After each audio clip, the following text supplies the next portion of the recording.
Alright, so we're back as the real villain. My name is Nikki. And I'm Emmy with a burnt tongue, but I'll be fine. She'll be alright. If I can't speak. It's not that burnt, is it? It's burnt. Oh, okay. Yeah, it's burnt. It's burnt. Yeah, okay, yeah, cool. it is. Well, no, I was gonna make a bad joke about the show, but anyway, so we're doing Cross this week. It's an Amazon Prime show. Ooh, 2 Amazon Prime things in a row. I might have to cancel my Netflix, but I don't know. They need to Please do. I'm too sick. I mean, if I didn't have that many people on my Netflix, I would have canceled it already. Okay, sugar mama. So. Wow. I saw like one of the notes. I wrote penises, and I was like, why did I write that? When was there a penis? You wrote what? Okay, I remember now. I what happened, but I was like, why did I write penis? So yes, Cross, man, starring Aldous Hodge, and what is the white man who plays the villain? We'll get his name in a second. Ryan Eggold? Eggold. I have no idea how to pronounce this, but that's his name. So Eggold. Ryan Eggold. Maybe. Yeah, he's been in stuff. So is Aldous Hodge. And this is a detective, police, psychological thriller, creepy murder thing. I think that's a good description. Let me just jump right in. Do you have any overall thoughts before I go? Okay, so just before, I watched it, I binged it, because that's what I do, and then I sent it to Nikki, and I was like, please watch this, because this is really good. I was invested. To be honest, I'm just gonna rate it right now. I give this a solid 8.5. Oh yeah, that's a good score. Or 8. No, let me go back to 8. Damn. 8 just because of how they wrote the kids. But outside of that, that's a personal thing. I love the children. No, but there's some things that are missing, and let's just get it out now. Tell me, why didn't you like? What did you not like about the kids? There's some things that, and we've talked about that briefly, but your wife has died like over a year. So their mother died a little over a year ago, just a little over a year, and they're pretty. She said they weren't sad enough, but they're like out here like gallivanting and stuff. So there is a thing called state of shock. There is 100%, but I don't know if they tried with the little boy. I don't know if for me they went into it as much as I think they should have. But that's fair. Preference. But outside of that, so that takes the 0.5 away. Yeah. Outside of that, the show was good. The acting for some of the actors, like, Oh, I thought it was on par. It was. What? Outside of that, like, what else was good? No, the storyline, good. I like that there was 2 stories, but 2 stories going in like similar vein as like psychological. We're trying to find things, clues, whatever. I love psychology shit, so obviously that was fun. It was fun to see Ryan Eggold in the villain role. Yeah, because he has range, right? He's been nice. Like I saw him in New Amsterdam, and he's the nicest person ever. And then you see him in this, and you're like, oh. Yeah, I wanted to chop his balls off, man. It was a good show. I think it was a good show for like. I think I agree. Well, probably if I was rating, I would go with 8.5. I wouldn't go 9, 10 just because. Again, I know what 9s and 10s are. Also, that's... But 8.5 for me is a solid... There's a lot that I liked about the children, namely that they knew how to act. Oftentimes so you'll see children. And there was one thing that you said, sorry, we're giving like just thoughts right now before we get into the show. There was something that you had said like, oh, in the casting, you didn't think they looked like either parent. And I have to highly disagree here. I think, especially the little girl looked just like Aldous Hodge, right? I was like, is that his daughter? The boy, he has some slightly different features, but I mean, I don't know how. And they casted 2 dark-skinned children, which is very rare in television. It is rare. It's very rare. For some reason, it's rare. But for some reason, okay. Well, there is a reason. No, there is a reason, but I'm just saying that it's like that's good. Yeah, no, the little boy. The little boy don't look like he. I mean, no, yeah. Anyways, I don't. I saw some side by sides of them on Twitter, and I was like, this is pretty spot on casting to me. I was like, I don't know what I'm seeing, but I was like, no, I'll stop. I don't know. The little boy, I'm not sure, but just based on the parents. What? Just purely based on appearance. If we go with grandma, maybe, and then again, not really. It's again, it's okay. It's a series. It's fine. Okay. We know. It's they tried their. They went, I guess, with who played the best, the role that they were given. And them kids did it. I mean, shit. But yeah, like you go on. We started episode 1. They start off. Who doesn't love when you start off with a murderer? And it's like the first 30 seconds, I was like, wait, hold up. I was like, oh, this is a cute little couple. I was, oh, and she's gurgling blood. It's over. Okay, cool. All right. And then they jump right away to a year later.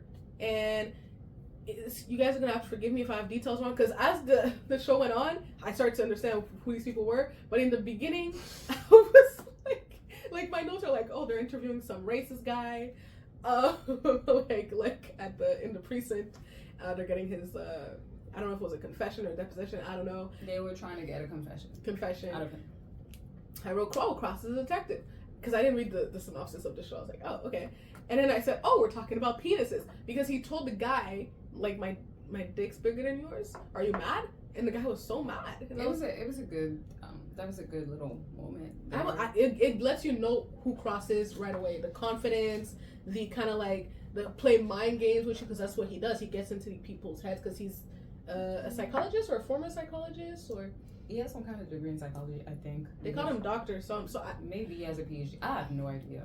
I don't know, but he knows how to get into people's head. It's just good. And he should be in the FBI. Side note, should not be in the police. Facts. You just say it's that. It's an FBI level thing. But also, he did have I don't know if you noticed. I noticed there was a bulge that was undeniable. I was like, okay. And also, times is hard, guys. It's just the energy. I absolutely did not pay attention to that, but I would not be surprised if that was a choice that was made during the editing or during the filming, because he's mentioning that. It was literally that part, and then the guy's looking at it like getting better. It's also in his face, like he's sitting down and Alex is here, and he was like, "It's bigger than yours." I was like, "Well, let me see." Anyways, so I just wrote Aldous Hodge already killing. You know what? Oh, you have to ignore me. I said, "Oh, these niggas is fine." That's at that point, John had probably come on the screen. To John, his best friend. I'm just going based on what I wrote. So my overall on episode 1. So what? We have the wife dies. A year later, Emir Johnson is killed, and people are like blaming the police for this. And it's the captain chief person of the police wants to have Alex be on the case, like be the face person for it, because he's like the community. He's a black man. Basically because he's a black man. And then they start investigating it because Alex just doesn't believe like that this was like a suicide, which is what they were trying to paint it off as. And I think that's very important that we really mention the fact that it's not just that the community is like blaming the police. Like it's basically that's a very important part of the show, because for the first part of the show, that explains all of the choices that are going to be made by the police and the chief of police when it comes to how they want to deal with the crimes that are being committed. Yes, like the aftermath of it. Yeah. Like that's literally the guidelines are black people. The community is mad at the police because the police keeps killing black people, which I thought was very interesting to include it into the series. And they try to give a few lines to one of the characters in the community. That one girl. His friend or his sister? I think she's his sister. The friend that hates them all because they're in the police, and I forgot her name. But anyways, I don't know the names of. There's this black woman in the community. Well, I think she's the sister. I think it's the sister. Yeah, she's the sister, and I guess they gave her the role of the activist. I wish she had more screen time, but that's just me personally. But yeah, it's a very important that's like setting up what we're going to get into, which it's very very interesting, the choices. So that I just wrote Isaiah Mustafa, and then I just yep yeah. So both of them actually. Both of them, but whew, I mean that's your that's my yeah. Anyways, so the community thinks the cop Sandra blanded him. This should not. Excuse me. That should not be a verb. And I actually apologize for writing that. What did you say? What did you write? Because the community thought that the guy who died, Eric, what's his name, Myers, whatever the guy's name is, the cop Sandra blanded him, like they killed him. They thought it wasn't like a suicide, or like this is like the cops are involved. Yeah. Okay, and then I wrote creepy killer guy. He's taking pics of people. So at this point, I didn't know the guy's name was Ed. I didn't know his name was Ed till a long time, guys. It was just creepy killer guy. No, because at first you don't really know. Anyways, when he's introduced, like very beginning, you don't really. You just he's kind of there. He's kind of there. The serial killer I wrote, he's weird as F. He's making people look like criminals. Like what is his deal? And in between this, Cross is also trying to find his wife's killer, but he himself, we see it clearly from episode 1, he has not dealt with his grief. He's pushing it down. And it's actually been like over a year. Also, because that part. What? It's only been a year, and I think that people are like thinking that he should have already been past it. But my thing is not that he's not past it. It's more like he's just kind of like ignoring it, and like he's just kind of acting like this doesn't matter, like pushing it down. And I think that's the example that his children have, and that's probably what's happening with them. They don't want to upset dad because they see that dad doesn't talk about mom. He doesn't cry in front of them. He doesn't do this. So it's like, why would I? That's just how I took it, but whatever. And then so the wife's scarf appears. The little boy has it because somebody. Okay, backtrack real quick. Somebody went into their house. Oh, but we learned that app before. Well, okay, go ahead. Somebody went into their house and deposited the scarf. We saw that happen? We saw that happen. Say a word. See it. So somebody went into the house and deposited the scarf. Well, somebody broke into the house, deposited the scarf in some kind of closet or something, or like whatever. Mm-hmm. And the little boy found it. The next time we see that scarf is when actually the little boy has it in school. So the thing is, when in that scene where the person actually enters their house, this is when we're really being introduced to, okay, they're being stalked for real, and there's actually some kind of figure that is like roaming around. So you have like, it's the opposition of like he's trying to find somebody and somebody is finding him at the same time. So he's trying to find somebody, aka and somebody is hunting. He's hunting and he's being hunted. Something like that. So I thought it was also very interesting. I love that placed as well. it there. For somebody to find. Did they know the kid was gonna find it? I'm not sure because I don't remember. No, I don't think it was. I don't remember which closet they put it into. They knew somebody was gonna find it though, because that specific scarf went missing right after the wife's murder. So I do want to say that like some of these things I'm gonna skip over a little quick because we have to get through stuff. There was a weird dinner party where Alex argues with one of the guys because the guy says, "F you, you're a black cop, you suck." And, you know, Alex has a lot of anger, pent up stuff, and he's like, anyways. Tavio was this guy that was the last phone call to Amir Johnson. Keep Up is the guy who was... Amir Goodspeed. What did I say Johnson? I don't know. Goodspeed. He was killed by what we think is creepy serial killer guy. Creepy white man. Tavio, this guy, is the last person who had to speak to him, so the police is looking for him. They find him. He runs. They chase him. They're walking with him, and then he's shot, broad daylight.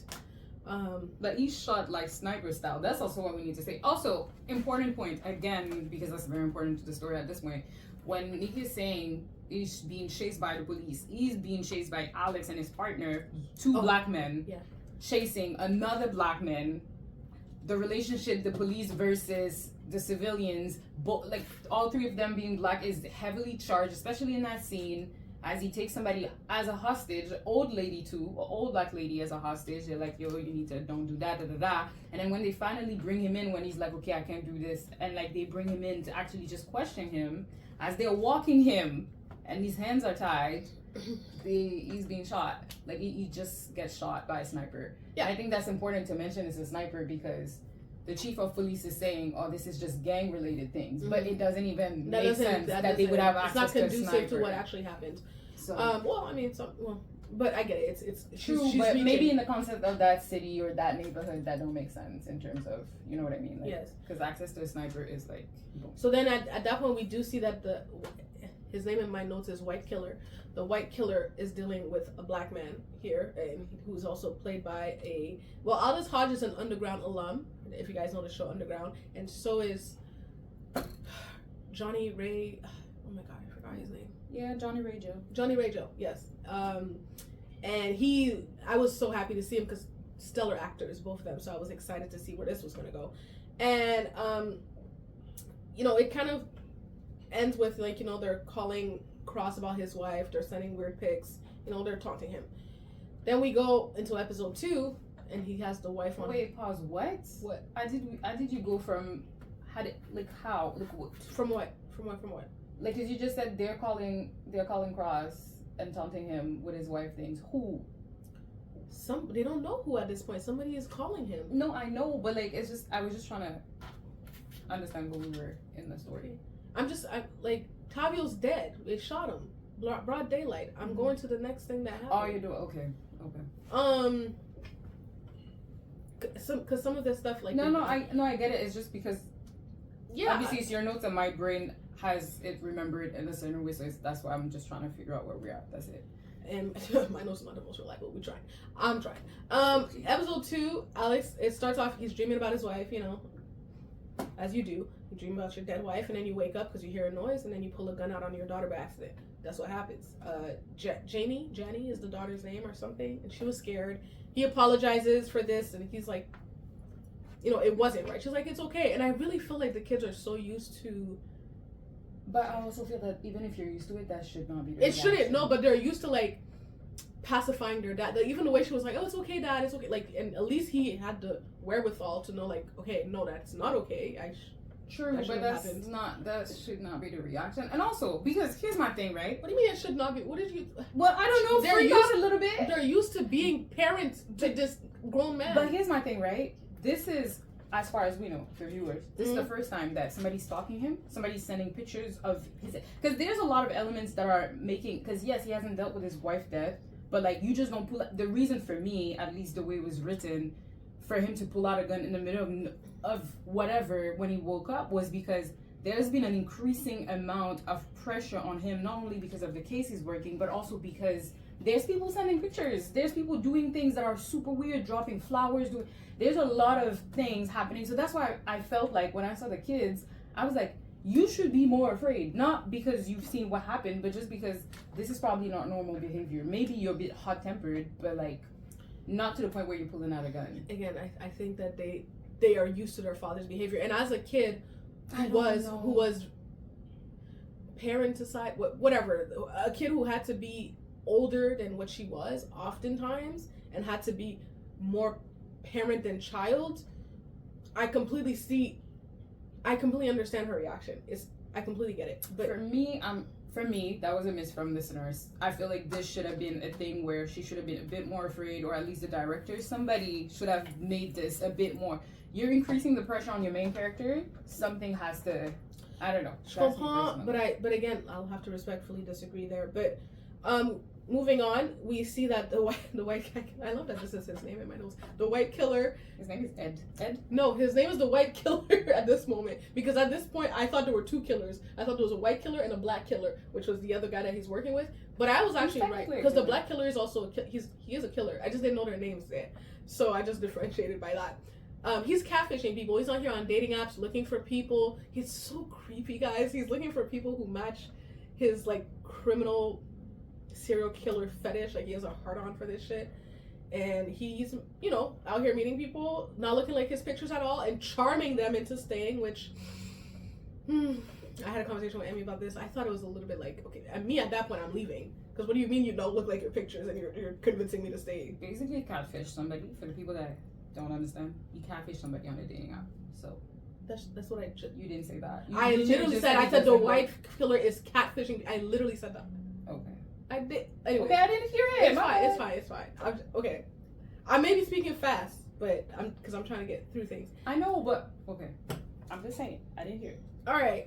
And then the next thing that we see is the little girl. She's with the great grandmother, because this woman is Alex's grandmother, played by, I don't know the actress name, but Miss Ruby from Star.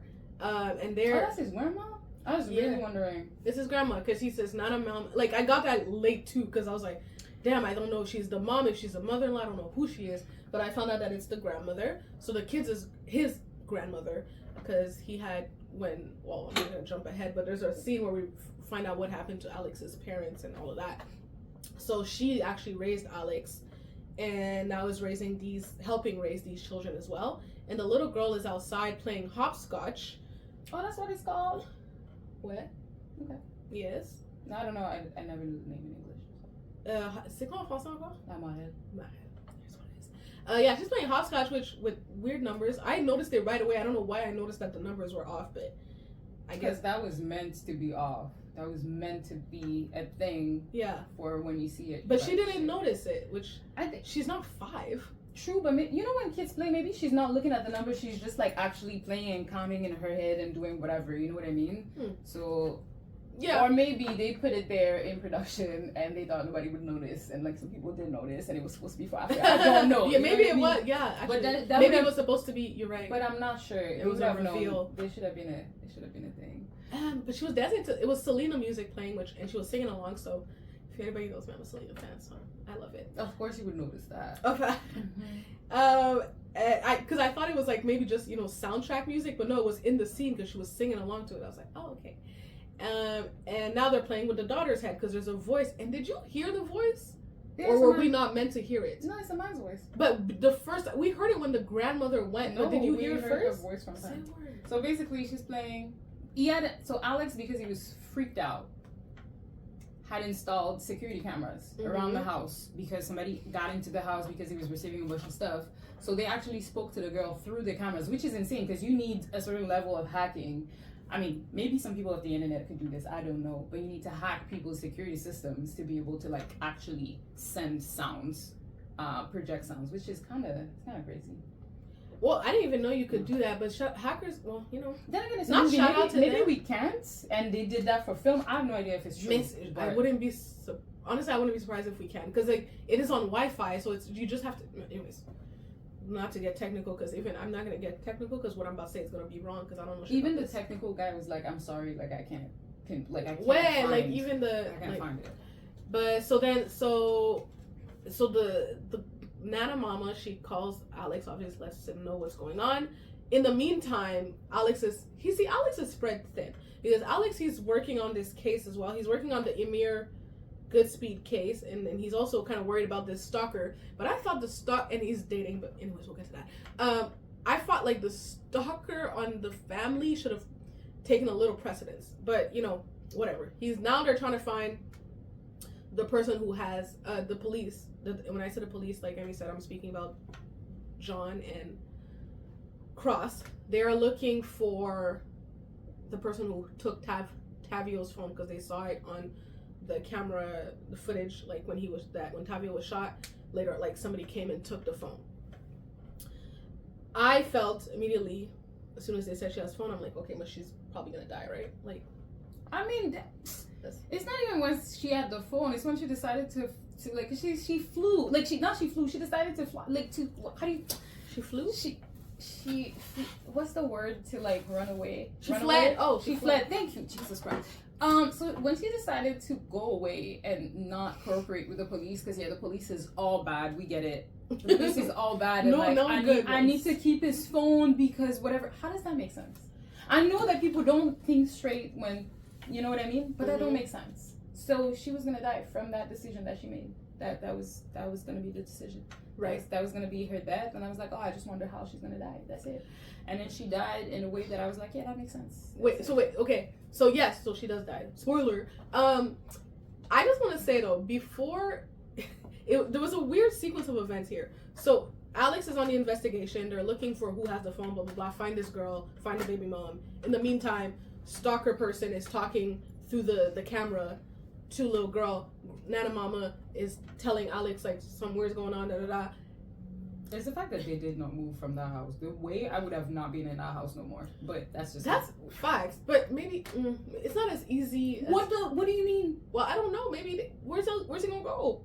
First of all, and maybe it reminds him of his wife. True, he's a police officer. There's somebody that is hovering around your children in your house. You have access to things, I think. Bon, I mean that's just but so anyways, Alex was very overconfident in a lot of this, but in the meantime of that, he comes home.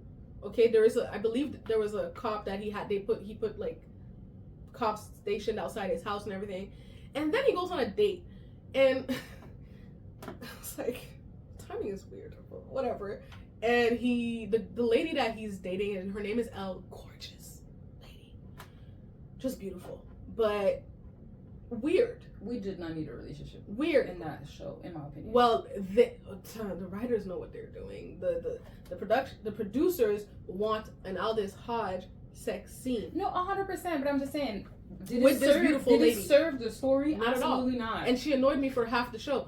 But I just need Americans. I'm sorry, guys. Y'all don't always need to include a relationship and or sex and or romance in things. Sometimes it's not needed. And we could have just had flashbacks of him and his wife. I would have been okay because I'm not saying I was happy to see him, but I told Emmy, like, there's two real sex scenes in the show, and both of them were so off to me. I was like, they tried to do it like later on with the sex scene that Cross has with Elle, where he actually is able to perform. They tried to really play that music and swell it up, and I was just like, not feeling it. This is weird. It's too soon for you. But on the first time that they try to have sex, he fails. He stops it. He's like, I'm not ready for this. She goes, I'll wait. Yeah, that was a bad. She said, I'll wait. I was like, okay. That was a bad. See, from there, they should have known. Maybe we need to scrap that relationship from the series. But that's just me. I agree with you on that. I just think, yeah, that wasn't necessary. But it was necessary for him being introduced to the killer actually later on. So I guess they used that as an excuse. Oh, because she's the one that was in contact. Well, they could have just been friends. It didn't have to. Yeah. He didn't have to be trying to sleep with her and kept like. It didn't have to be on. I agree, but I guess she's attractive. That would have been awkward if he didn't try. Like maybe in their mind. You know what I mean? Like it's just one of those things. He's supposed to be a man, so put your grief aside and have sex with her. But it's like, for me, my main issue with that whole thing was, again, it's been a little over a year. Your whole entourage is like, oh, you need to go on a date, you need to do this, you need to do that. In real life, I have never seen in real life anybody tell somebody that has just lost their partner and or wife, husband, whatever, a little over a year. I've never seen somebody say, oh, by the way, you need to go on a date or whatever. Maybe it happens. Like you said, I've never seen it. So I thought it was too soon. The grandmother, the friend, relax, guys. It's that's what I'm saying. I'm like, make it 3 years later, then that makes more sense. They should have jumped more time. Yeah. But so in the going back now to they have the girl. They're trying to find her location because, like Emmy said, she fled. She left her. She has a son. Her and Tavio had a kid together. She was the baby mother, and she left with her friend or her sister. She left him with somebody. I'm not sure. Her sister. Her sister? Okay. I think it's her sister here.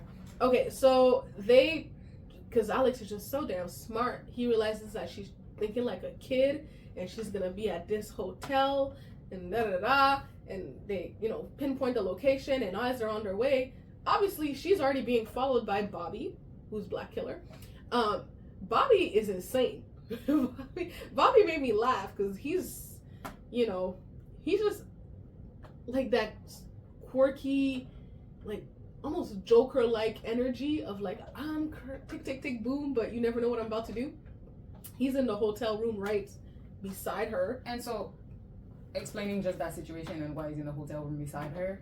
Pretty much, we learned all throughout this investigation, we learned that the killer actually is in contact with Bobby, and Bobby is handling things for him, and he's saying, oh, she has, like, this person has the phone, like, they're on that trail, we need to get that, we need to get that phone, we need to get that thing, because there's evidence on that phone. So pretty much that's when you learn, okay, so the killer is actually working with this man, and then working with this man, this is the reason why now this team of person, this entity of evil, let's just call it that for both of them, they're gonna go after this girl, and it's kind of like important for the rest of the thing as well. So that's why he's there following her. So it's basically a battle of time of, will Alex and his partner find her before, and the phone and the evidence before, the evil people find her and kill her and get the phone and get the evidence. But she kind of smart. Before she died, she was kind of smart, a little bit. Oh no, she killed herself early by trying to be smart. Yeah, she was kind of smart. She still managed to pass on the evidence, so that's kind of smart. Yeah. I mean, in her last moment, I mean, smart for I guess finding the truth out. Not smart for her life, but yeah. Well, listen, But hey, everybody makes choices. Not smart for her son. Nobody sent her.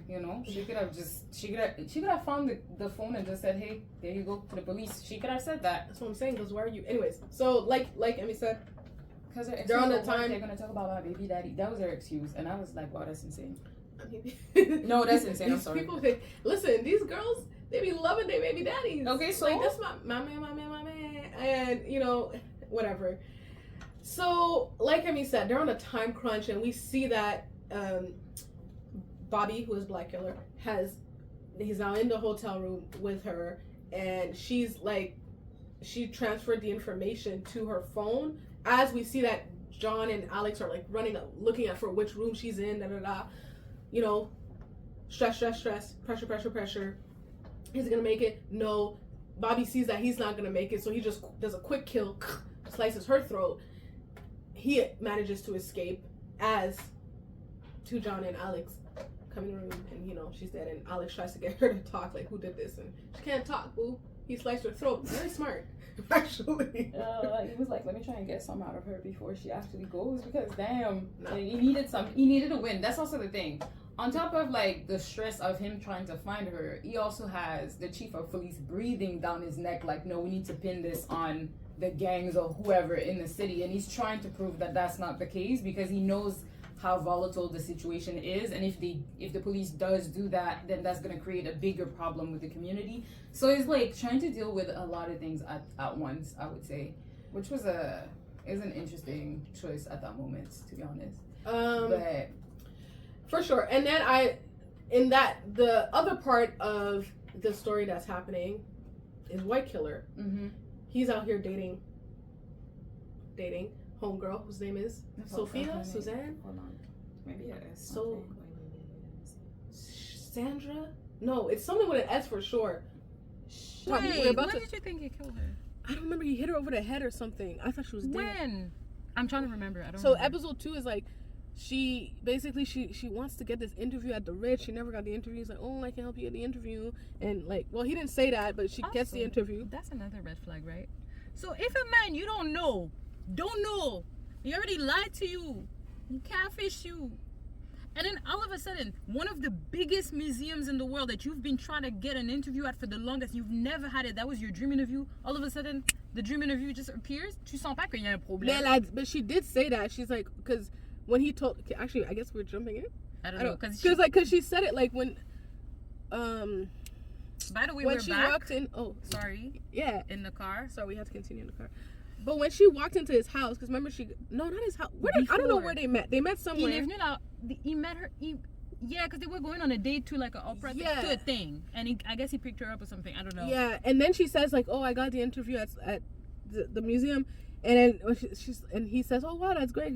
She's like, "Wait, did you have something to do with that?" My thing was she should have took that a little further. Did you have something to do with that? Why? No, she should have just said, "Oh my God, thank you." And when he said, "You want to come over for breakfast?" Never show up.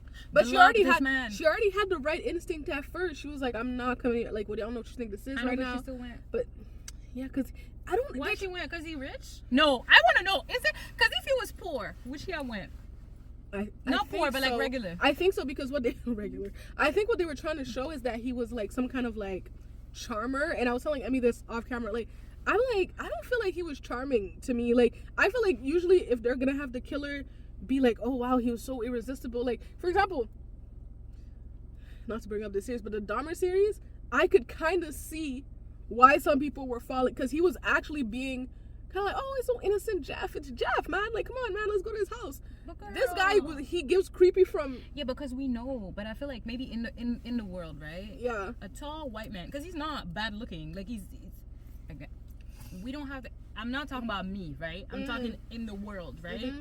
He's not bad looking. Mm-hmm. When you look for a bad looking man, you're not gonna say, hey, he doesn't look good, this is the one that we're gonna, you know what I mean? So I hated that hair color on him. Yeah, no, the color was, they try to give him that Malfoy hair color. Yeah. That don't go with everybody. Ooh, I see. That's see, the maybe, mouth. That's maybe themes. The Malfoy hair color. But no. But here's the thing, because he's not bad looking, he has money, clearly he knows how to speak. Also, that's the one thing, he knows how to speak. He even managed to make her stay when he said, oh no, I'm sorry, like, I know it's a catfish, but like, I don't know what excuse he gave. You know what I mean? But that was stupid, because I was the just way like, I would go. So basically, don't go on dating apps, guys. Child, I know that's the whole time she was sitting that was my risk. I was like, don't go on dating apps. So, okay. So yeah, so basically she accepts because he said, okay, come to my house, I'll cook you breakfast, I'll give you interview tips, like I'll help you. Okay, whatever, bro.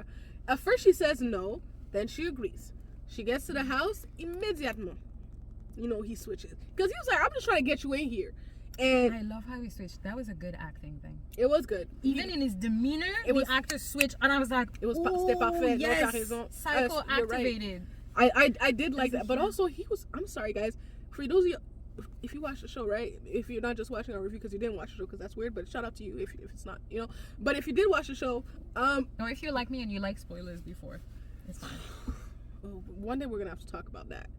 Not this day, but one day we're gonna talk about it. I'm trying not to do it in school because you can be like, I'm not gonna spoil it for you, but I'm like, I don't care. I almost said I don't care. I didn't say it. Abby was like, I didn't say nothing because I know they will probably crucify me. But mon cœur. When she told me, guys, she googled I heart. do that all the time. I know she does, guys. She does it all the time. One day we'll get into this, but not today. So, j'étais où là? The house. The killer. The switch. We're talking about the switch. Yeah, the switch and how good he was. He was brilliant. And at that point, I was just like, listen. I said checkmate.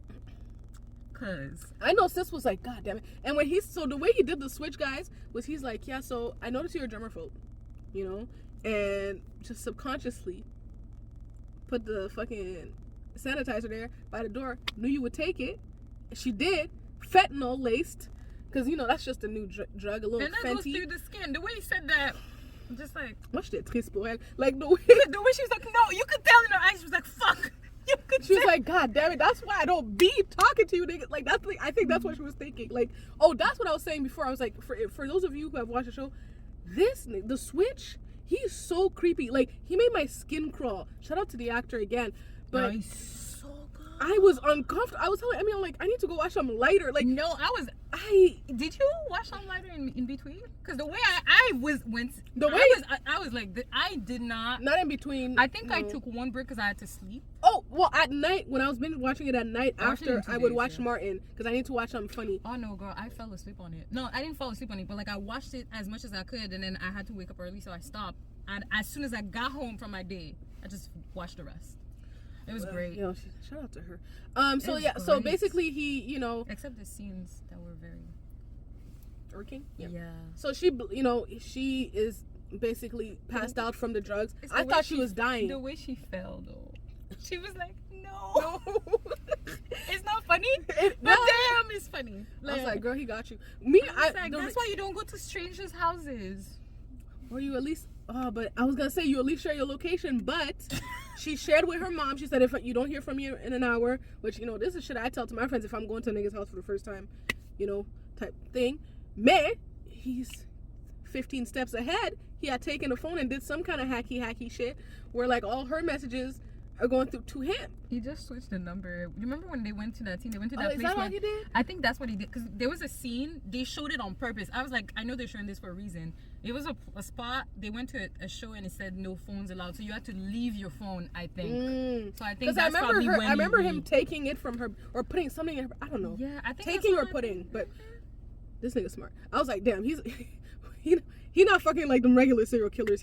He's about it. So not you. Or I was like, maybe he cloned the phone. I was like, oh, he's so smart. And at that point, I thought fentanyl. I thought that meant death, honestly. And then I hadn't realized exactly what he was doing yet. That he was transforming the people. So I was like, oh, okay, she's not dead yet because clearly he has to kill her in a specific way. I feel like if I had been her, I would have wished I died at that moment because you don't know, like she didn't know what was about to happen. You drug me and do all of this. She thought maybe it's just gonna be a little essay. You know, she didn't know what it's gonna be. So that ends the episode 2 and ends. Okay. So he likes to transform people. So now he's starting the transformation process. So I would like to say, guys, he's very meticulous about shit because he's out here with the picture and Eileen. He's matching up with Eileen. He's like, I could do this and I could do that. Side note, I just want to say, there's a guy that saw the girl outside in the street living her life. And he sent a photo of her to the guy talking about, ooh, I have your final piece. And I think that's creepy because that means there's an organization behind it. That's Right. what. That's all I Yeah, wanted because to say. okay, well, see, we'll get to that in the later episodes, but that shit Yeah. gave me Squid Games, voyeurism, capitalistic rich folks getting off on weird shit. It gave me old society with the tattoo of it that he has Yes. on his hand. But So he dyed her hair, you know. At one point I started calling her Eileen too. I forgot she was Shannon. She started looking so much like that damn picture. I was like, God damn. girl, no, I said please don't lose your identity. She fought for it. The teeth broke me. But it was some other white lady who has to kill Alex. Yeah, What so is that? okay, so remember how there is the main storyline at first, which is that killer guy, and then there's also the people playing with Alex's head that are implying that they killed his wife or know who killed his wife, and they're coming after him, right? So they send a random junkie. That's how I understood it. That's what she was. They Okay. give a random junkie a box This with a note. note that says you have to kill Alex Cross Cross. with a gun, and she attempts multiple times to kill him, knowing that this man knows everything because he's a psychologist or whatever. So he notices that somebody is hovering. But did they around. mean for her to actually kill him, or was that a setup? Like they didn't want her to actually kill him. Like it was like. No, I think Like, fucking with him. think they knew he was gonna kill her anyways. So I think it was just it's one more mind game. I don't know. I'm pretty sure they knew that she wasn't gonna be able to. Like he's trained, she's not. You know? They sent her to kill him, and she attempts, but clearly she's not managing to even. No, man, so this Get the is courage because he up. shot first because they were cornered and so Yeah, but and he met shot him. first. That was the third time she met him. She met him once in in the the elevator. elevator. And she didn't muster the courage to do anything, but he noticed her. But then and that's people why came in. True, but that's I don't think she would have She was done gonna it. done it anyway. I think that seeing her the third time, that's why he was like, "Let me kill her because we're not doing this." So- Guys, I wish y'all could see my notes because I have no idea what I'm talking about. Maybe I wrote. Let me tell y'all something. I wrote. I'll read it. The black guy killer wants the white guy killer to get out and stop. Oh, I remember. Okay, because the Johnny's character, what is his name? Bobby. He was like, okay, you have to stop this. At this point, again, I don't know why he's telling him. Alex, okay, as the things progresses, Alex manages to pinpoint because he's smart, so he pinpoints the Very. house because they find the phone. They finally found Amir's phone. They found the clue that the girl had sent to herself on her iPad that was synced The with her voice note, iPhone. right? Yeah, the voice note that she had Voice note, actually yeah. called a journalist for. The journalist is also important, guys. The journalist, shout out to her. So yeah, so pretty much with that clue or whatever, they managed to pinpoint that house, and that's when Bobby gets scared because he's like, "Yo, they have their address." So then he was like, you have to get out, you have to stop. And he's like, Ed is like, bro, They won't find. he was so short. It's that I'm gonna need you to explain as well because I did not understand that when we get to that raid scene. Well, actually, that's the next scene. Cross gets the warrant to go to the house. I don't understand where is he in the house? Okay, so here's what he said. So Ed said, "I'm here, but they won't pretty much they won't find me," because he reinforced. At first he said like, "Yeah, I put whatever steel or whatever walls of steel or whatever." Basically, he made it soundproof, and he's in a place that is not accessible. We need to remind people that the house was. He has a lot of money too. He has a lot of money. When I say a lot of money, like I mean a lot of money. Big money. And the house was Old money. previously a bank, and before being a bank, the house was. They said it 2 times, and that's when I was like, this shit's gonna be important. The house was previously a bank, and before being a bank, the house was how do you call the places where people used to go and get prostitutes? A brothel. They did say I that. think it was a brothel. So meaning there's definitely rooms and things that have been rearranged in some way to fit into modern things.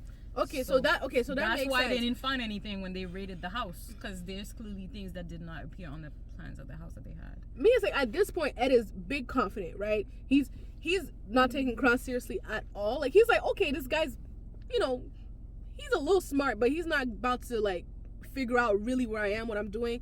So confident that Shannon is, you know, tied up, and she sees like on the cameras like if police is coming. He's like, he was not sweating at all. He's like, all right, let them come. Then I was like, wow, that's crazy. Okay, so they get the warrant. Cross and John are in there. They don't find anything.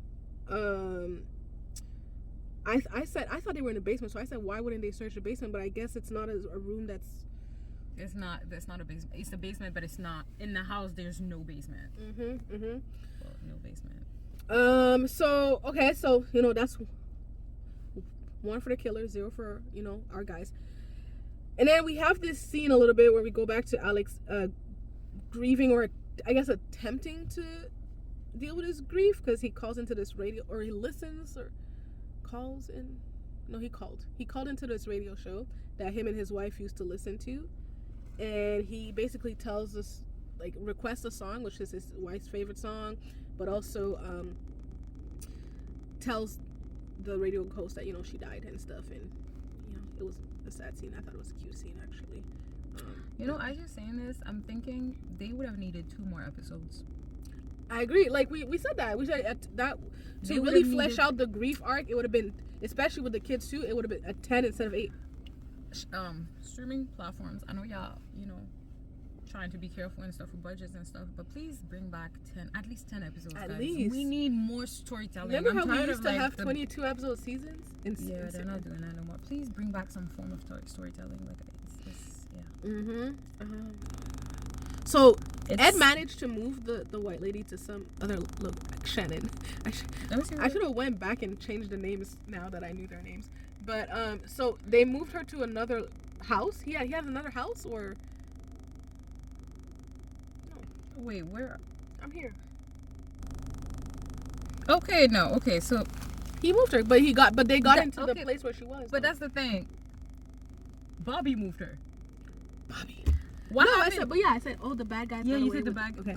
Yes. Bobby moved her. What happened is, Alex was like, nah, hold on. That house was not a house before. It was something else. Goes back without a warrant because he's like, I don't care, you know, Alex. But is that, like... And then bashes illegal? the wall. Yeah, that's illegal. Yeah, 100%. So it would, whatever he found there, would it have been admissible or not? Okay, so here's the thing. I'm not a professional when it comes to law in the United States. I don't know if the warrant was still valid. Maybe it's the same day, so maybe it was. Because the guy said, because whoever the house guy was, he was like, how you have another warrant? Yeah, but they bashed the wall in anyway, so they cracked the wall, and Bobby's calling, you know, Ed, talking about, I don't know what you're doing, but he's here, so you need to wire me some kind of money, otherwise they're gonna find all your little play things. So the guy is like, oh, you need to, because he's a serial killers are known to, like, take trophies off of their victims, and for him, he has a book which is like a Bible, and he has all the it's more than trophies. That is his little coup de grace. That's his magnum opus.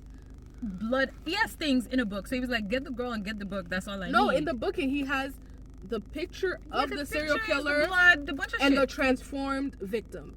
Looking and journal things and blood and pieces of hair and pieces of skin. He and has quotes things. And shit that he made up. That he has it's his Bible with his little logo on there. So Bobby's like, when he finally agrees to wire him I think it's $2 million.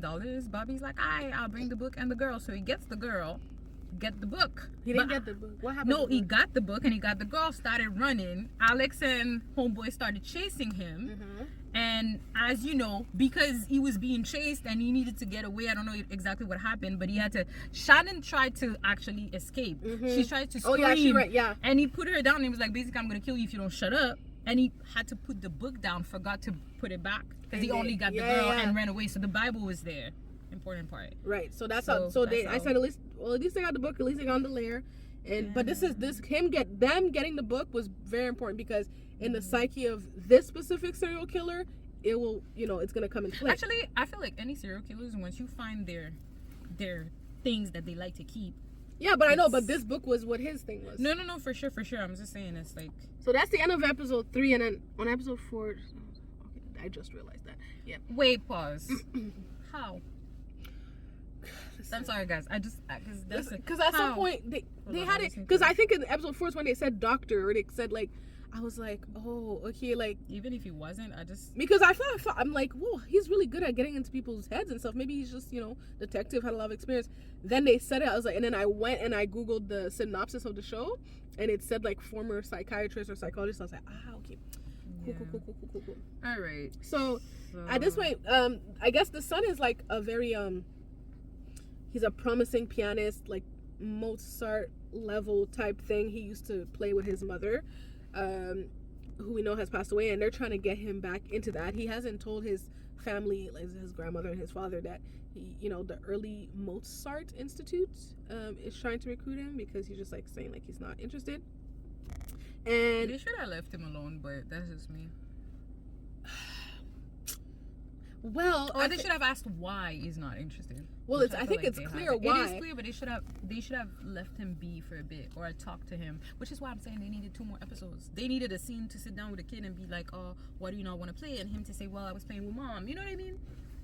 Yes, they could have fleshed that out more. I agree. Yeah. But to say, to your point, it was like, I do think when you have a kid that is genius level talent at something, women, you sit down with him first and you talk and you don't force something onto him as his mom passed away a year and some change ago. Oh, should I go? That's what I'm saying. No, I get it. 2 more episodes, guys, please. Thank you. Yeah, that's basically what we're saying. Yeah. And I kind of didn't write down much about that part because I didn't know this was going to be important yet. But they bring in the lady from the institute. It's so interesting. What happened? I just got a text. Oh, okay. Oh no, I thought that was a voice activated thing. No. Okay. It's so interesting that you're saying you did not know, because I feel like as soon as she entered the room, I was like, she's gonna be so key. Key to the thing. The time when I realized it is her and Ruby. No, her name's not Ruby. Her Regina, and the grandma. Regina, whatever the grandma's name is in this. Let me see her name. Damn. Here, I got the screenshot too. Oh, Regina. Okay, yeah. We'll just call her Nana. Whatever. Call her Nana anyway. When her and Nana were in the kitchen, they were talking like they were drinking and shooting the shit.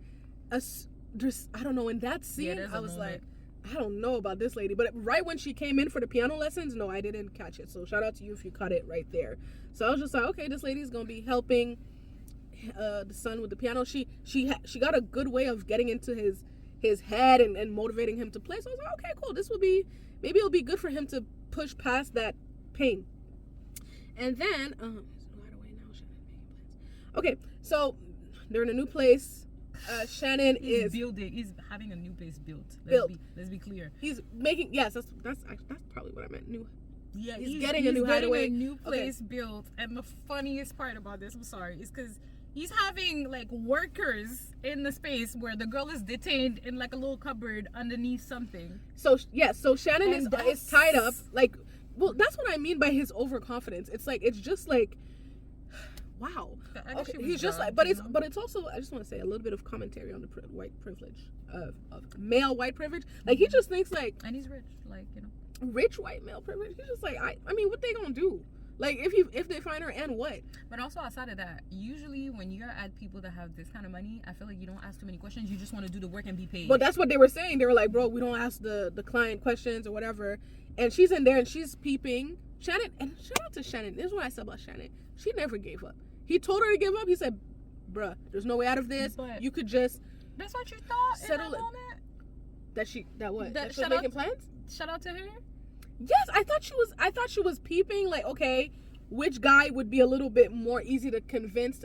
What did you think? As soon as she started making noise, I was like, you're gonna get this man killed. I'm like, you're not gonna get out of this. This is not where. This is not where. Oh, but she's in survival mode. I know she is. I know she is. But then she saw how crazy he was, I feel. Absolutely. But she didn't know before.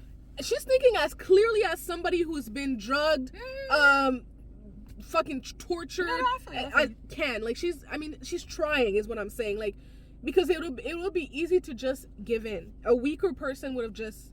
Oh no, fact. And the part is, she didn't even get the hardest part of the torture, because I think she got into this new location. She got the hair dye thingy, which is fucked, but still.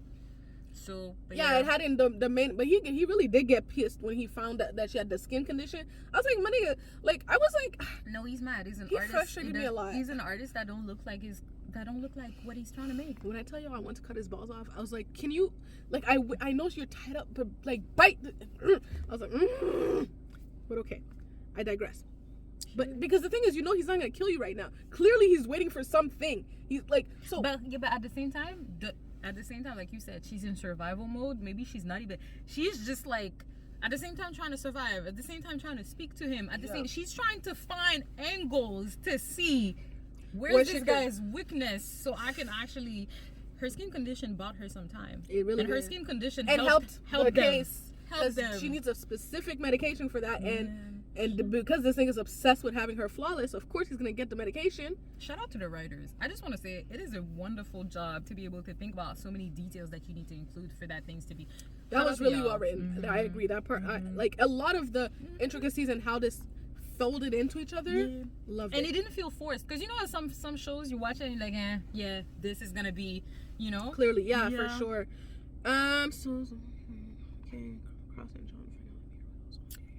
Oh, yeah. So basically, okay. So They go to his now sisters. the police finally, after finding Amir's phone, after getting so many things, finding an actual Bible, Cross is now saying to the chief of police, you see, this was more than a gang thing. Now we need to find this man. And now he gets into his full mode. He's like, okay. They've agreed to now make it, okay, this is a murder investigation. And it was so funny suicide. how they went to, what's the name of that show?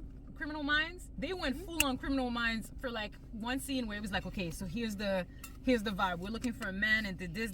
These are the dating apps. These are the things. It really reminded me of Criminal Minds. Because of the Bible. Because it's just the way they constructed the scene was very like, he's the expert that's just gonna make everything come together. Even in the way they presented the evidence to him. Right. This girl was trying to speak and they were like, no, he's doing his thing. I like, love that scene. He was just because what it shows is like that book, like, if you forgot, because there's so much going on in the show, if you forgot that Amir Goodspeed is connected to whatever the hell Ed is doing in that basement, because sometimes it was, I thought that you could have forgot, but they just brought it right back there, and the way that Alex was like, I was like, but the team too, not just Alex, because the team did some work. When they were cross-referencing on the apps and looking for people, and then they found the connective tissue was the quotes that he was using. I was like, yes, I love that. And some of them, he was just making up names too. I was like, this nigga is insane. But he was making up names that were related to the things that made sense. It was just like, this man. Again, the writers did an amazing job with that part. Because, like, you need so many layers of, like, work before this script oh my God. Anyways. I wanted one episode. I would have loved an episode of just the villain origin story. Like, just him as a kid. I like the part where I like the part where they gave us a little bit. They gave us a tiny bit. Yeah. But yeah, so pretty much they're going through that. Alex is doing his, Criminal Minds thing. They want to see if it's connected. They want to see if Amir was on any, because it's like where the similar matches to try and figure it out. And they're like, okay, how would he have gone to Amir? Dating apps. They go ask the sister, was he on any date? There was a friend there or somebody else there, and they're like, yeah, he was on a gay dating app. And obviously now. And then they found which app it was. One thing, that pretty much.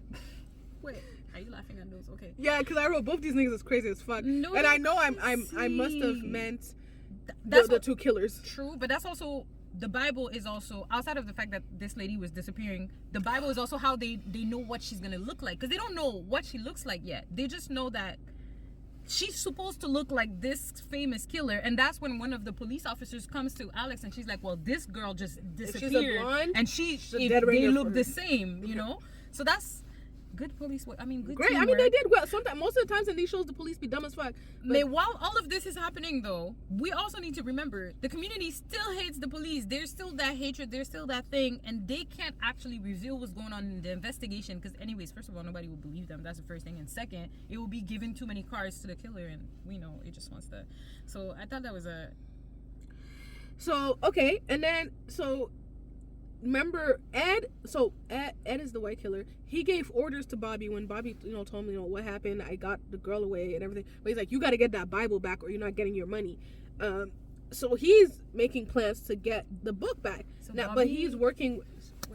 No, I feel like Bobby should have asked for half of his money at least to up be front. Doing all this work without payment. Wire me my money. I need to see the wire on my phone. I agree, because you're not getting I would have been like, first of all, I would have left the girl right there. I was like, no, you not getting no book until I get at least a milli. What you step away for unhard your dick for a second and go wire me my money. Wire me my money live. Anyways, find a way. So to get the book back, it's in police evidence, right? So we find out that he's working with somebody, because he's a former cop. He used one of his connections, which is, I don't know the man's name, so I just wrote the Asian man. Chris. Okay, Chris. So Chris was working with Bobby, and he brought I don't know how. What did he have on him? Well, here's the thing, right? One thing that you need to understand: Chris is the analyst that keeps finding information for Alex and his partner. So that's also how Bobby was getting his information. I thought that was interesting. That's how he knew every step of the way where they were in the case. And that's and he was warning what's his name. And that's how Ed, Alex, like, I he's feel close, like like he he's- knew yeah. that there was a mule There's in the a department. leak. There's a rat, a leak, a mule. I don't know. I don't know. You know what? Somebody. You know what we're talking about. Yeah. So okay, so then, Cross and was it just Alex or John? No, was it there was too? They were always together. They was Okay, together. so John and Cross, like, they come in and they're like, oh, red-handed. Chris gets shot in the whole standoff thing. Bobby runs with the book, and John stays with Chris, and Cross runs after homeboy, crazy killer. I thought he died. Again, I keep thinking people would be dead, and I'm like, okay. Because he fell into water after being shot, so people were like, But I was correct in thinking he was dead. They did not. They wanted us to think think that he was dead, but clearly he was not going to be dead. But if you don't find a body nor a book in the water with a bunch of police officers and things trying to find a body, he's probably not dead. I don't know. I didn't think it was. I thought they wanted me to think he was dead. I don't know, but no, they wanted us to think it was dead for 2.5 seconds. Okay, and Oh yeah, he's killed by Cross. Okay, no, but he didn't get the book, or he got the book at that point. He got the book. Okay, so Cross gets the No, Cross don't get the book. Bobby has the book. Bobby has. Okay. Yeah, Bobby has the book. In the water. Pretty much, he holds the book. Alex shoots him, falls in jumps the water doesn't jump. He kind of fell. But he did get shot. He got shot. Okay, cool. He got Just shot. making sure. Okay, so No, wait, Bobby's alive. I love your oh boy. I And you can see, like, where I learned his name, like, probably this scene, because, like, before he was just the black killer, and because he sliced homegirl's throat real good. You really did. So we go to, again, this is why I'm saying the timing is weird, because he just lost one of the main pieces of evidence. Somebody actually, on your team is like, now that you say it, it's not weird. Now that you just said that, it makes sense. Blowing off some steam. You just I'm sorry. I don't know, I'm sorry. Okay, I guess, but whatever. Yeah. So he goes over to Elle's house, and she was making dinner and stuff, and they just got right to it, and it was cute, I guess. That again, we've said that before. That storyline did not need to be a thing. Right. So again, I just think they just saw two fine people. It's like, how do we? Anyways. So, and then we end the episode with they find the ID of the white man. Alex puts it together that. I mean, he's Ed, a rich white man. whatever his name is, Eddie something. Ed Ramsey. Ed Ramsey is the guy. Do you remember how he put that together? I forgot how he put it together, but he put it together quite rapidly once he had all the elements. And fun fact, the girl kept inviting him to a thing, and he never wanted to go on dates with her, on things with her. And all of a sudden, he's like, okay, I'm gonna go with you to this birthday party, because the birthday party is Ed Ramsey's birthday party, and he's gonna be her plus one. Girl, I don't know if that's the girl. That's his girl. Yeah. Well, I guess she works for a big charity or a big organization in helping children or whatever. And I guess, rich people that like to give money to things. Her connections are along with these rich people. A lot of them know her. So clearly she was on the Ed Ramsey birthday list, and something that Alex didn't care about. But the thing that was cool with Alex, as soon as he found out that it was him, he was like, that makes so much sense. He's like, of course it's him. This nigga, he do look like he could be a serial killer. And I was like, thanks, Alex, because I don't know where they saw Charming at. But anyways, so. He was. Mm-hmm. And outside of being charming, that's the birthday parties where you learn how deep this man is, because he's rich, but he's not just rich. He has things on everybody that means anything in this city. So that's also where you learn a little bit how he's been able to get away with shit, which I liked a lot. So that ends episode 4 when he's not out going to the party. Him. So not I see my notes in secret.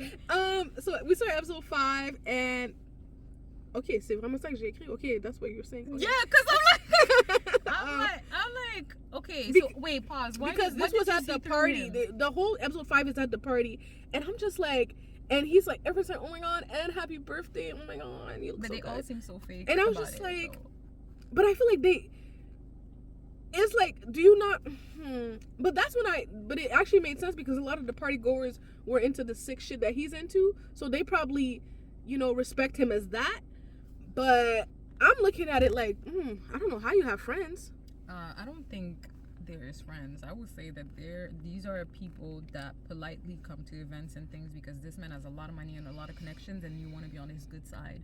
And I feel like you pretend that you like him. Like him, yeah. And I feel like in this circle, you probably don't really have friends. You probably just have people that are. Yeah, I mean, he probably doesn't fully trust any of them, anyways, and they use him for what he could, the look, exactly.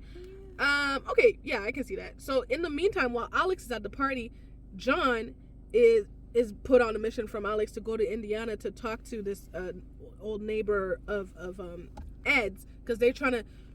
Alex says we need to know everything we can about Ramsey to build this killer profile.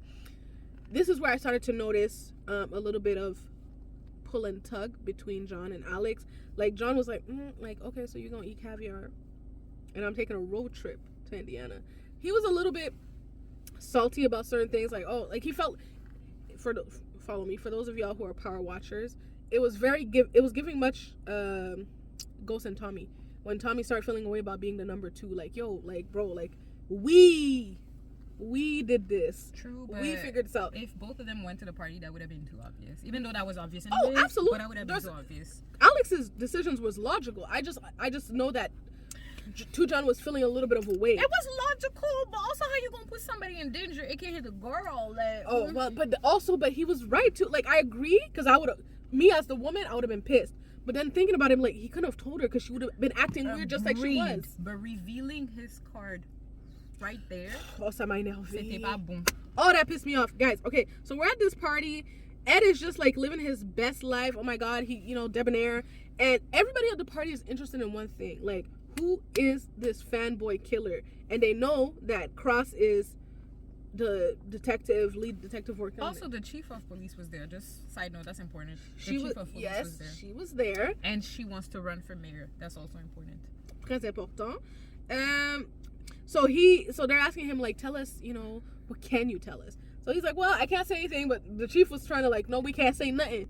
And he's like, but I can tell you the profile, and describes literally fucking Ramsey, like, white male, 40s, good looking, suave, blah blah blah, rags to riches, upbringing, struggle to small town, all of this, like, and you could see in Ramsey's face he was trying so hard to be unbothered, but he was like, this nigga knows. But I'm like, he knew, kind of, like, you had to know that once they raided, it was just a short time to get your ID. So that was my thing. And then he's, that's Alex's, he wanted to go to that party to start getting into his head, and that's what he immediately starts doing. In the meantime, literally in the meantime, that old neighbor is talking to John. The acolyte is talking. The who? The acolyte. Come on, Abelsa. Like, when you have your second hand, like your partner. Sorry guys, I can't speak. In the meantime, the partner is meeting up with this specific former neighbor of the guy, and asks him, okay, like, what's up? And he's like, oh, I'm not the person that you should be talking to. Wait, but no, he did tell him some stuff. I know. He's not the person you should be talking to. You should be talking to somebody else. But before that, he's like, yeah, like, this guy's been weird. Like, he was just, animals were starting to be murdered. Like, you could find dead animals everywhere. Like, you cut off their feet. And one day I went to his house and I saw the feet on the bed, like, all put together in a specific order. So you could already see, like, this guy was kind of crazy. And he's like, yeah, but I'm not the one you should be talking to. You should be talking to this guy. I forgot the name, the white something. He's like, yeah, that's who you need to be talking to, because he said he was sending him some stuff through the mail or whatever. So that's when he's like... Okay, he didn't directly go to the mother? There was another guy in between that? I'm asking. Yeah, there was another, I think, I believe. I'm not sure. Oh, I thought he went to the mother's house. I'm not sure, but he basically said, like, you need to go and talk to this guy. Well, so I think maybe even to the mother after, but I think but he did mention that there's a specific guy that you need to talk to get the full extent of who this man is. For sure. So and then that's where at that point in my notes, because he had called Alex to report, and he's like, well, I guess you got to go see the mother or whatever. And that's at that point in my notes where I was just like, yeah, I think that he's seeming a little salty about being number 2 or the sidekick, the one that gets the orders, not that gives the orders. But you know, I started predicting that they were gonna have some kind of, there was tension rising. I didn't know when, but it was gonna blow. So, what office? Oh, okay. So while he's at the party, Alex finds a way to kind of slip away from Elle, and he goes searching, as obviously detective does.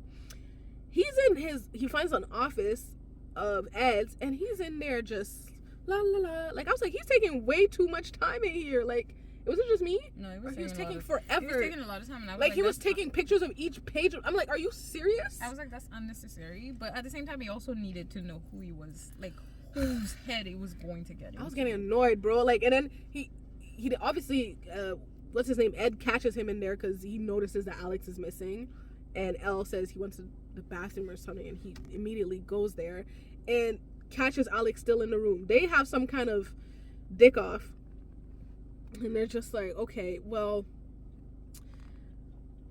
Alex is baiting him, trying to like get him to like, okay, see, like, nigga, I'm onto you, but not really like tell him fully. No, he told him. He did. He said it. He knew that this guy was smart. The moment Alex knew that this man knew, because they both knew that each other knew, but it was when he gave Alex that specific brand of whiskey, and he said, I heard that you like it. You think that's when he knew? He knew, because the second he went back to the room, he said, Elle, did you tell this man that I like this kind of whiskey? She's like, no, I did not tell him. That's when he knew. He knows that I know, and you know, vice versa. That's when he knew. They both knew. And that's where, you know, what's his face, Ed, started getting all like, oh, let me tell you the story of... Yeah, so now they're back blah. they're in the dinner room. Now everybody's there outside of the office, and he decides, I'm going to get in your head now. And he starts saying about this kid that he helped out, that if he wasn't for him, like, his life would be shit. And he's basically describing Alex's whole life, from the parents to being raised by the grandmother. All of that is like, wait, how did he know that? Because that's why I thought, like, that's where I got a little bit confused, because I thought something, and he must know this because he's the family stalker, but he wasn't the family stalker.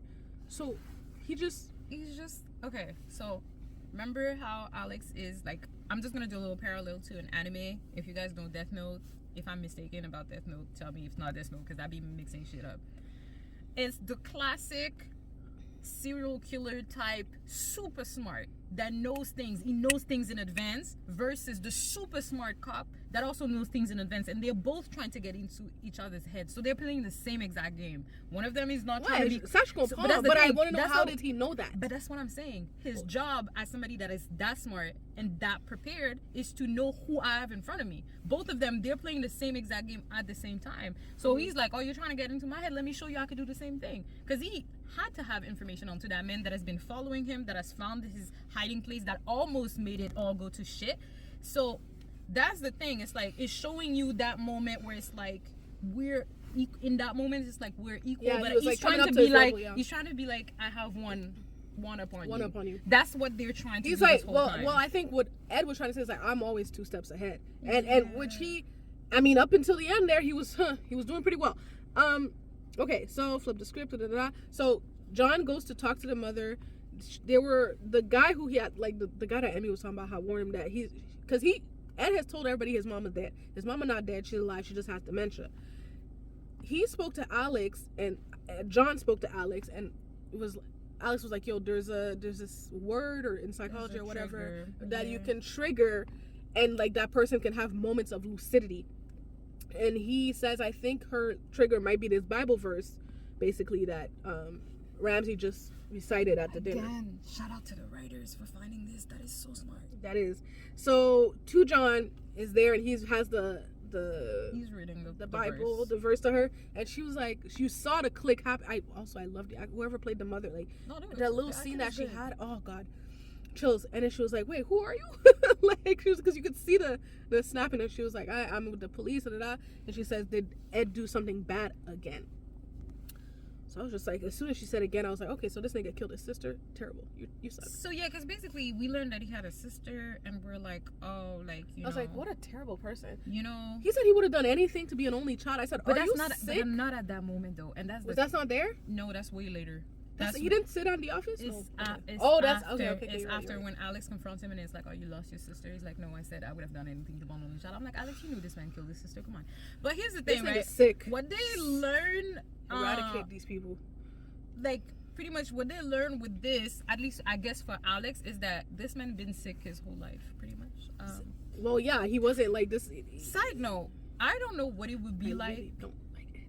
Oh yeah, I don't know what it would be like for parents of children that exhibit this kind of behaviors, because I've watched a few movies and a few documentaries where things like that have happened and the parents did not know what to do. Like they found dead animals, they found like violence, proof of violence and stuff like that.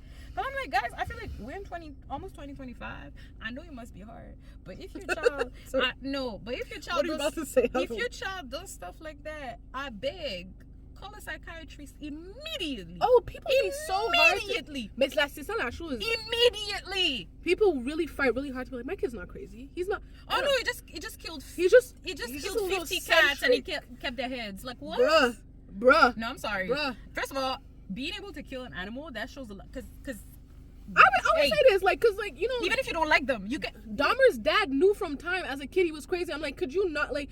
But again, he didn't want to use the word like that. He's not a psychopath. But I'm like, but what you did is allowed him to go.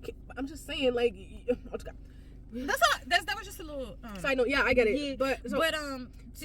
Yeah, pretty much, yeah. Alex, after that, after you know, Ed is like, oh, basically exposing his life. Elle is just like, oh my god, how does he know your life? What's going on? So Alex has to be like, yo, I'm sorry, he's the killer. And she's like, why you brought me here? Blah blah blah. With reason. Oh yeah, she freaked out. But then because of the whole situation, basically Alex just breaks, because also he's been under a lot of pressure. The people stalking his house, blah blah blah blah blah. And he's like, yeah, he's the killer. And obviously people can't take you seriously when you do shit like this, especially when the chief of police knows that there's people stalking you and that you haven't been dealing with your wife. Wait a second. Hold on. The reason he started crashing out and telling everybody at the party he's a killer is because Ed decided that he was gonna just fuck it up more, because Ed saw Elle like pass, and he's gonna go fuck with her. He's like, oh, what's wrong? Like, are you okay? Lover squirrel, da da da. He's like, you can tell me. You could tell me anything. And in the meantime, he's thinking that the plan that he's put in motion, because he had called somebody to say, okay, do it now. He's thinking the plan that he's put in motion, Alex is probably already gone. But when he comes back, Alex is still there. He's like, oh, you still there? He's like, why? He's like, okay, well, I get to see it in person. You know, you kind of crash out. And basically it was a video of him beating this guy that he assumed at that point had killed his wife, but it was the wrong person, and you know, just threatening his life, just being, you know, well, somebody who's trying to kill his wife's killer type thing. And everybody at the bar is like, oh my god, you're a monster, this terrible person. So he's like, me? I'm not the monster. He's the monster. And that's why I was like so mad. I was like, sir, don't do that, please. No, I was like, please, not with all these people who are here at his birthday party. And why did not with your boss here too? Like, please. What would make you think they would believe anything you're saying right now? You actually.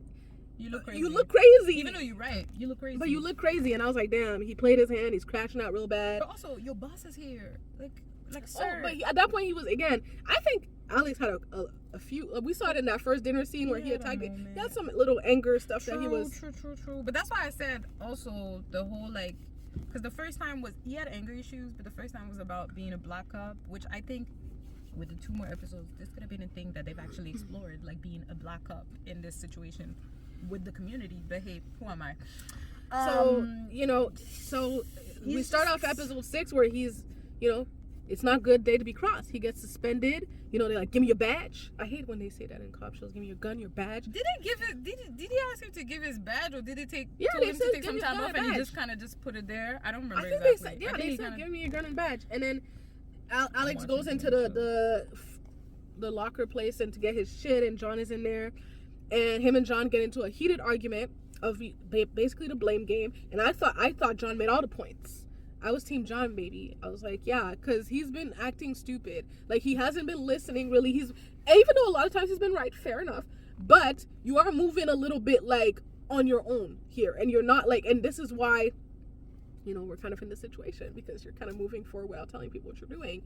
And True. Facts are facts. But he would not have had some information had he not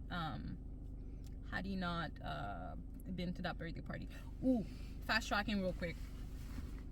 Rewinding, not fast tracking, rewinding real quick. At the birthday party, one thing that is important for later on for Alex, there's a lady that, because as the party is happening, homegirl Shannon, she's out here talking about I need to find a way to get out. And because Ed is flustered of his encounter with Cross, because he's mad like, about okay, Cross, yeah. he's like, okay, he's grabbing bottles because basically she's in the cellar. So he goes in the cellar to grab bottles, and he's so mad that one of the bottles like just flops on the floor. $10,000 bottles seeping into ceramic. He's like, oh fuck, whatever. So there's now pieces of glass on the floor. And my homegirl was thinking, she's like, let me fuck up the chair so I could fall, so I could grab glass, so I could actually leave. So as she's trying to escape, no, when he came back, she had untied herself from the chair with the glass.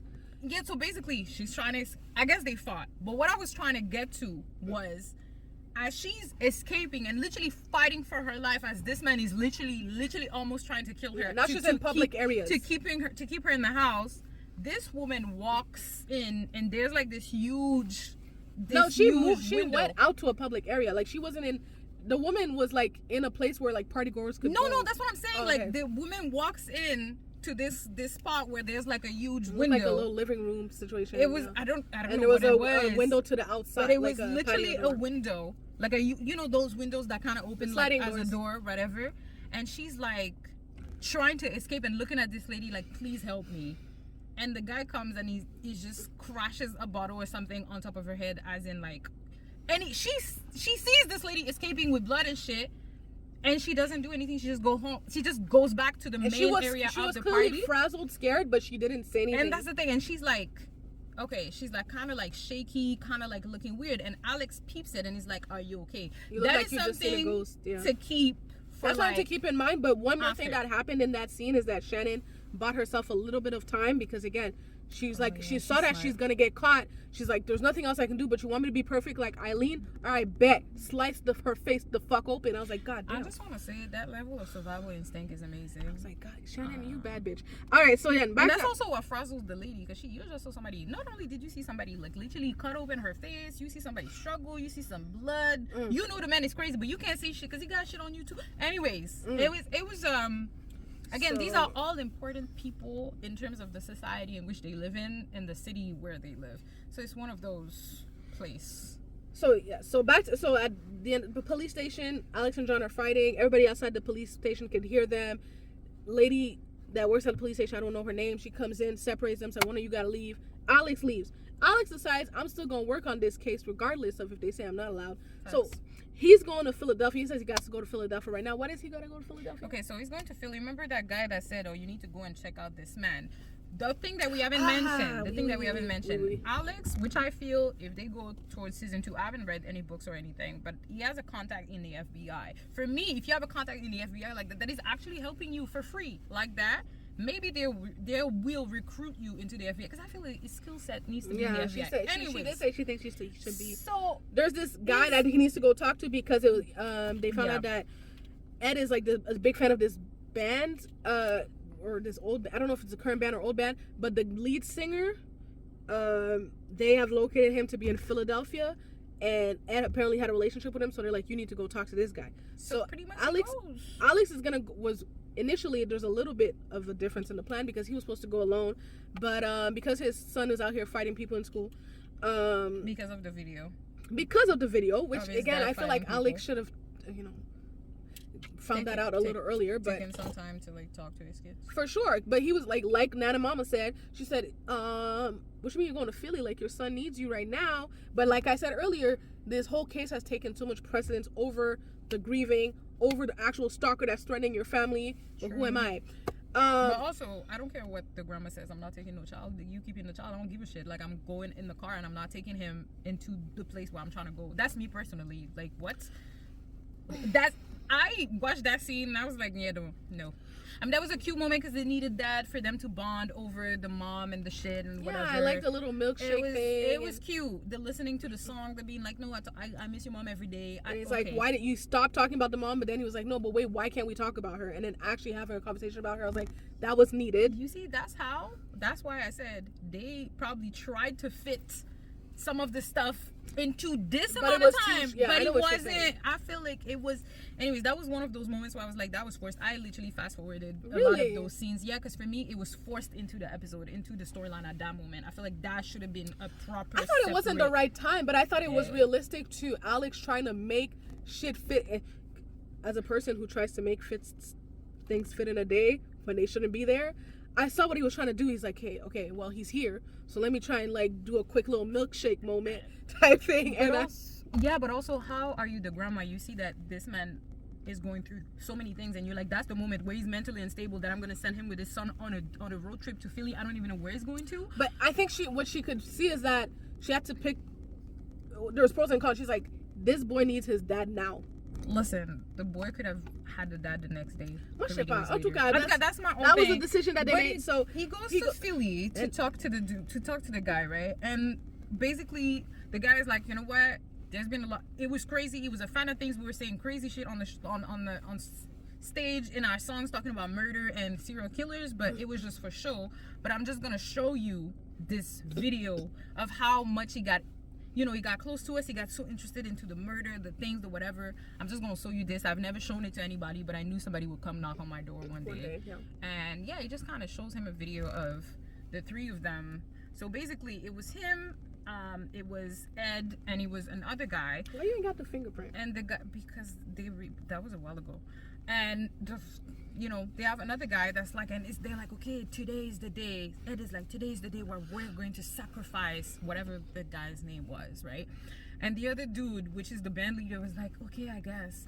He explains that they were all super high. Well, just to say, this band, the way he was kind of like, not okay with it, but he was like, I guess that's what we're doing, is because the band, figuratively, used to do like, you know, fake sacrifices on stage and stuff. So he's thinking this is gonna be one of those scenarios. And he was also clearly out of his. Well, they were all, except for Ed. I think they were all completely gone on drugs and whatever alcohol, they had in the system. So pretty much, yeah. In the whole scene, Ed is narrating what's going to happen and what's gonna happen and what's happening. But in the way it is staged, you could see that there was only two people that you see, which are not Ed. You don't see Ed physically. You only see his hand. And you see the band leader. So yeah, they end up sacrificing for real the guy. They killed him, and it's like for real. And the guy is shook on the video, like. So this is a witness. What have we done? To Ed Ramsey murder. Remember this. This guy is a witness. They're like, okay, cool. And are you? And Ed sent him the knife, the same knife that he used to kill the guy. Years later, he mailed it to him, like, look at what we did. This is memories. Like, ew. So But also, how do you keep this for yourself? Well, I mean, no. All these years. Okay. No, I agree. But listen, I think it probably got to the point for him where I'm like, damn, well, nobody asked me about it yet. So, but what Alex said was like, you didn't think he was gonna go do that to other people? Anyways, so. Oh no. First of all, no. So yeah, so there's a scene where Nana Regina, she goes and she tries to, you know, get Alex's situation fixed with the stalker situation.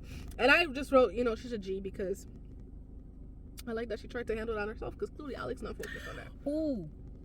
Mm-hmm. She gets to that because the FBI girl, shout out to her. Yeah, I think it's the FBI girl, but no, is she FBI or? No, it's not the FBI. She gets to that because they're like, it has to be somebody from a case that we worked at some point, because the DNA, I think they found there was a piece of hair that was tied to the scarf that was taken, that was put back in the first episode. Yeah. And it was actually a piece of hair from, I guess, a prosecutor or somebody that was working with Alex. That's how the mom knew who to go ask, because that's also important.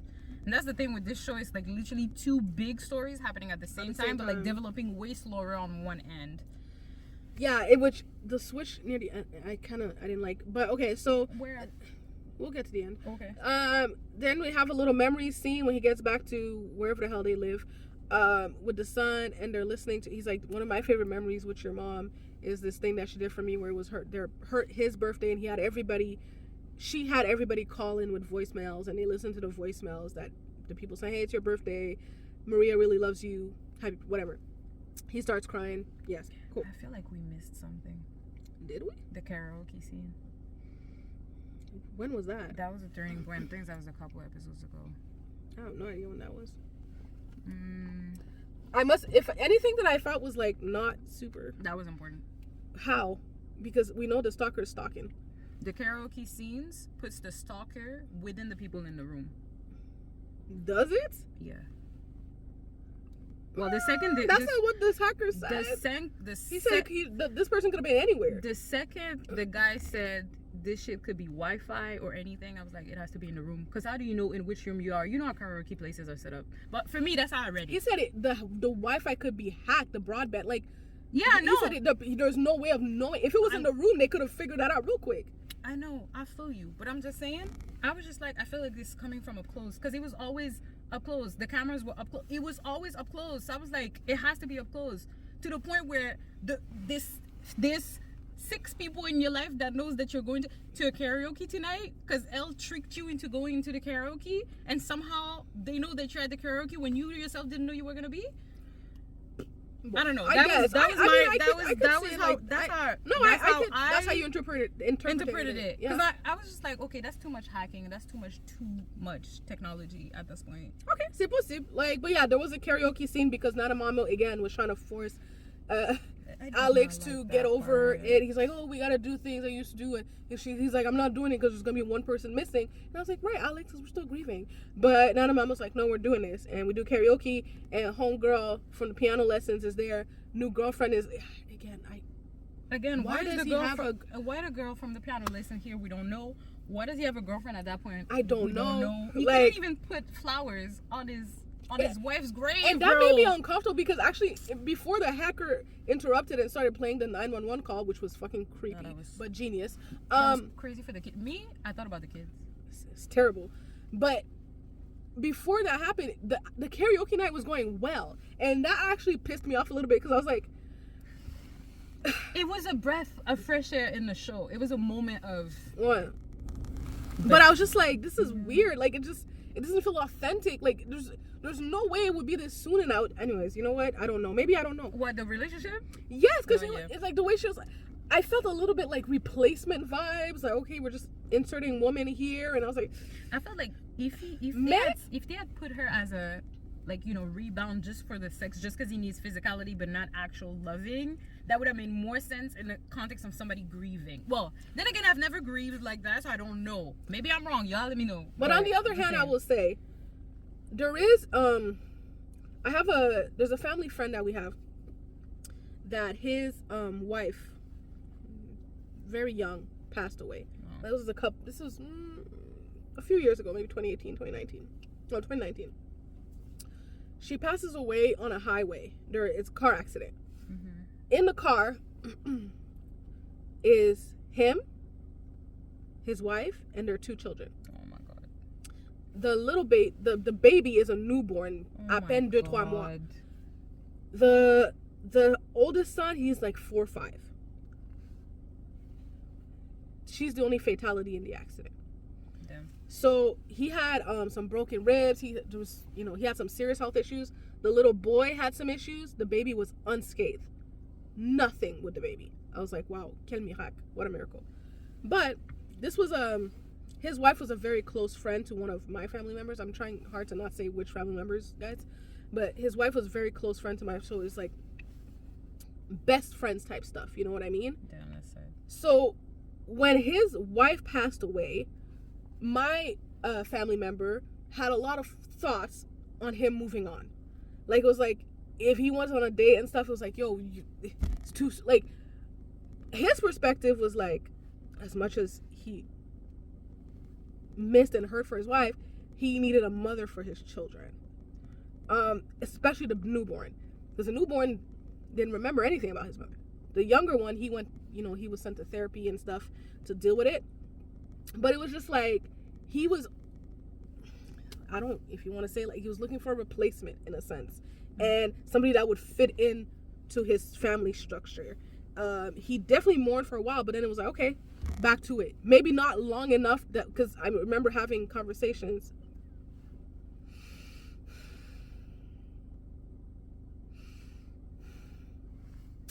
I'm breathing.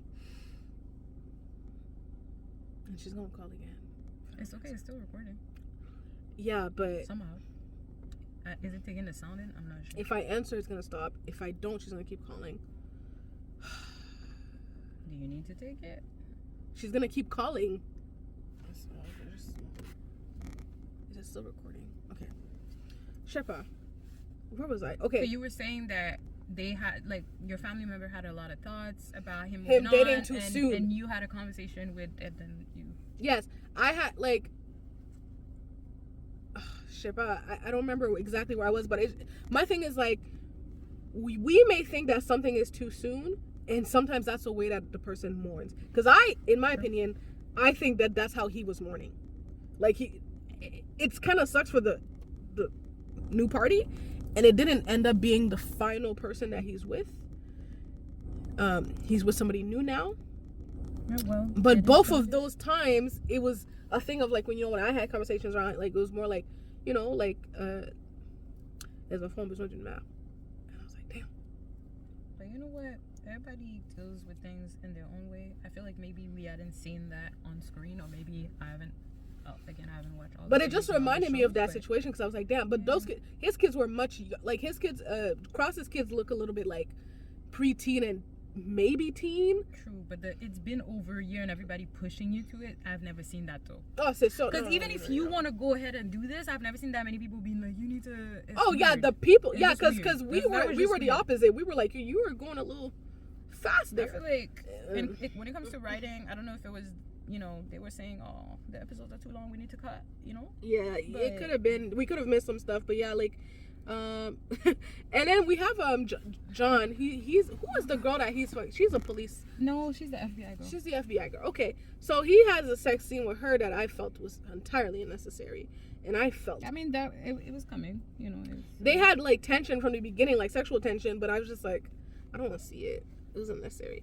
So then they had put the witness guy from Philly in a hotel room, and the pregnant. Not even a hotel room. That was a safe house. Oh, a safe house. It was a safe house. It looked shitty. Because they said, was it not? They said you can order a room service. It was a safe house. Oh, okay. Well, safe house. It was a safe and house. He's being watched by the pregnant. Or a safe police place, en tout cas.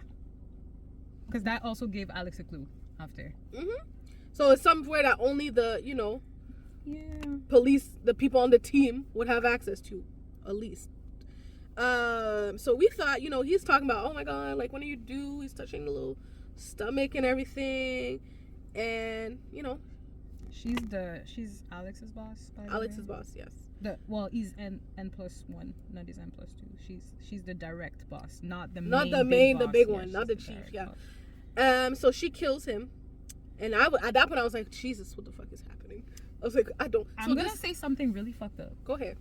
So he's literally touching her stomach, like his head is literally, this is his stomach, this is his head, like he's trying to listen. And she pulls out a gun and she shoots him in the head. And when she did that, I was like, I hope that causes problem to your baby. No, that's why I said it was gonna be fucked up. But I don't see how it can't cause some kind of trauma. But the noise. Yeah. Apparently, when you shoot here, that could make your ear bleed. So I hope the baby got some kind of problem, because you can't. I was so mad. That's what I was hoping at that time. I was like, this nigga got you that bad? I was like, that bad that you killing people out here? I said, I hope your baby gets an issue, because she was like, okay, we're gonna be fine. We're gonna be fine. I was like, no, babe. And I had so many questions about Ed. I was like, Ed, who are you? How do you have you, bruh? Okay. Which leads us into episode 6. I take a pause. I was like, oh my god, I'm going to bed. This is too much.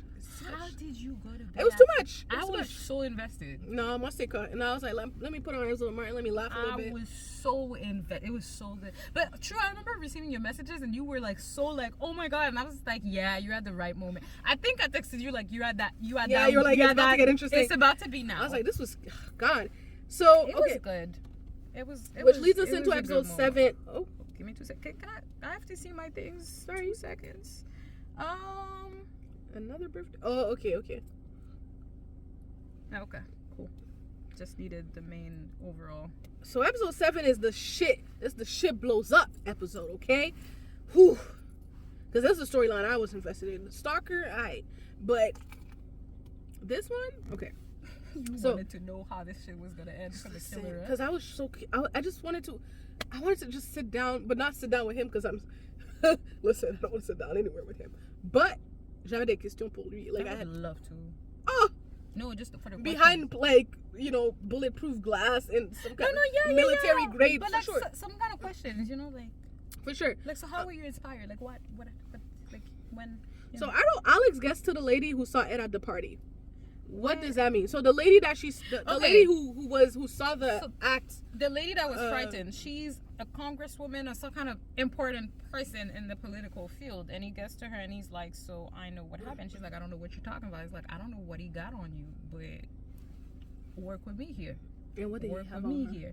And she was just like, here's the thing. What do I have? What's in it for me? She was like, I don't care about helping you. I don't care about no killing situation. She's like, what's in it for me? Because she was trying to make sure that whatever trace that linked him to her or whatever he had on her was going to be erased. So Alex had to be like, yeah, I forgot what it was exactly, but I remember that she was really firm on the, if my shit is not being taken out, like, I'm not helping you, which is why he couldn't reveal his source to the rest of the team or to John when he got the information. But pretty much, so I don't exactly, like, I remember vaguely that scene, but not really. I think that's when she gave the doctor his name. Oh, his own, the surgeon. Because, like, if she sliced her face open, trust me, he would want to fix that shit.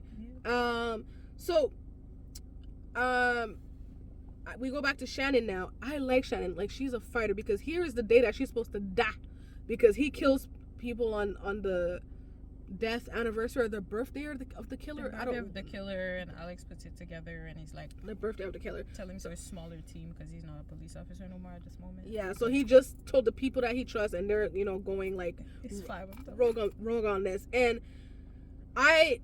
he serves her coffee because it's like her last meal was coffee, and he's like, I've made people eat full course meals, so he's like, best believe I'm gonna get you to drink this coffee. It's either it's gonna be hard or it's gonna be easy. Like, you choose. She's like, okay, bet. She drinks a little bit of the coffee, and then she spit that shit in his face, and I was like, yes, because I just like Shannon, because she could have just swallowed it, but what she said is like, I'm just gonna make everything harder for you, and I live for it. Because what other power do you have at that point? Nothing. Just spit in his face. Sure, go ahead. True. I don't know. So at that point, he, like, I don't remember what he did to her.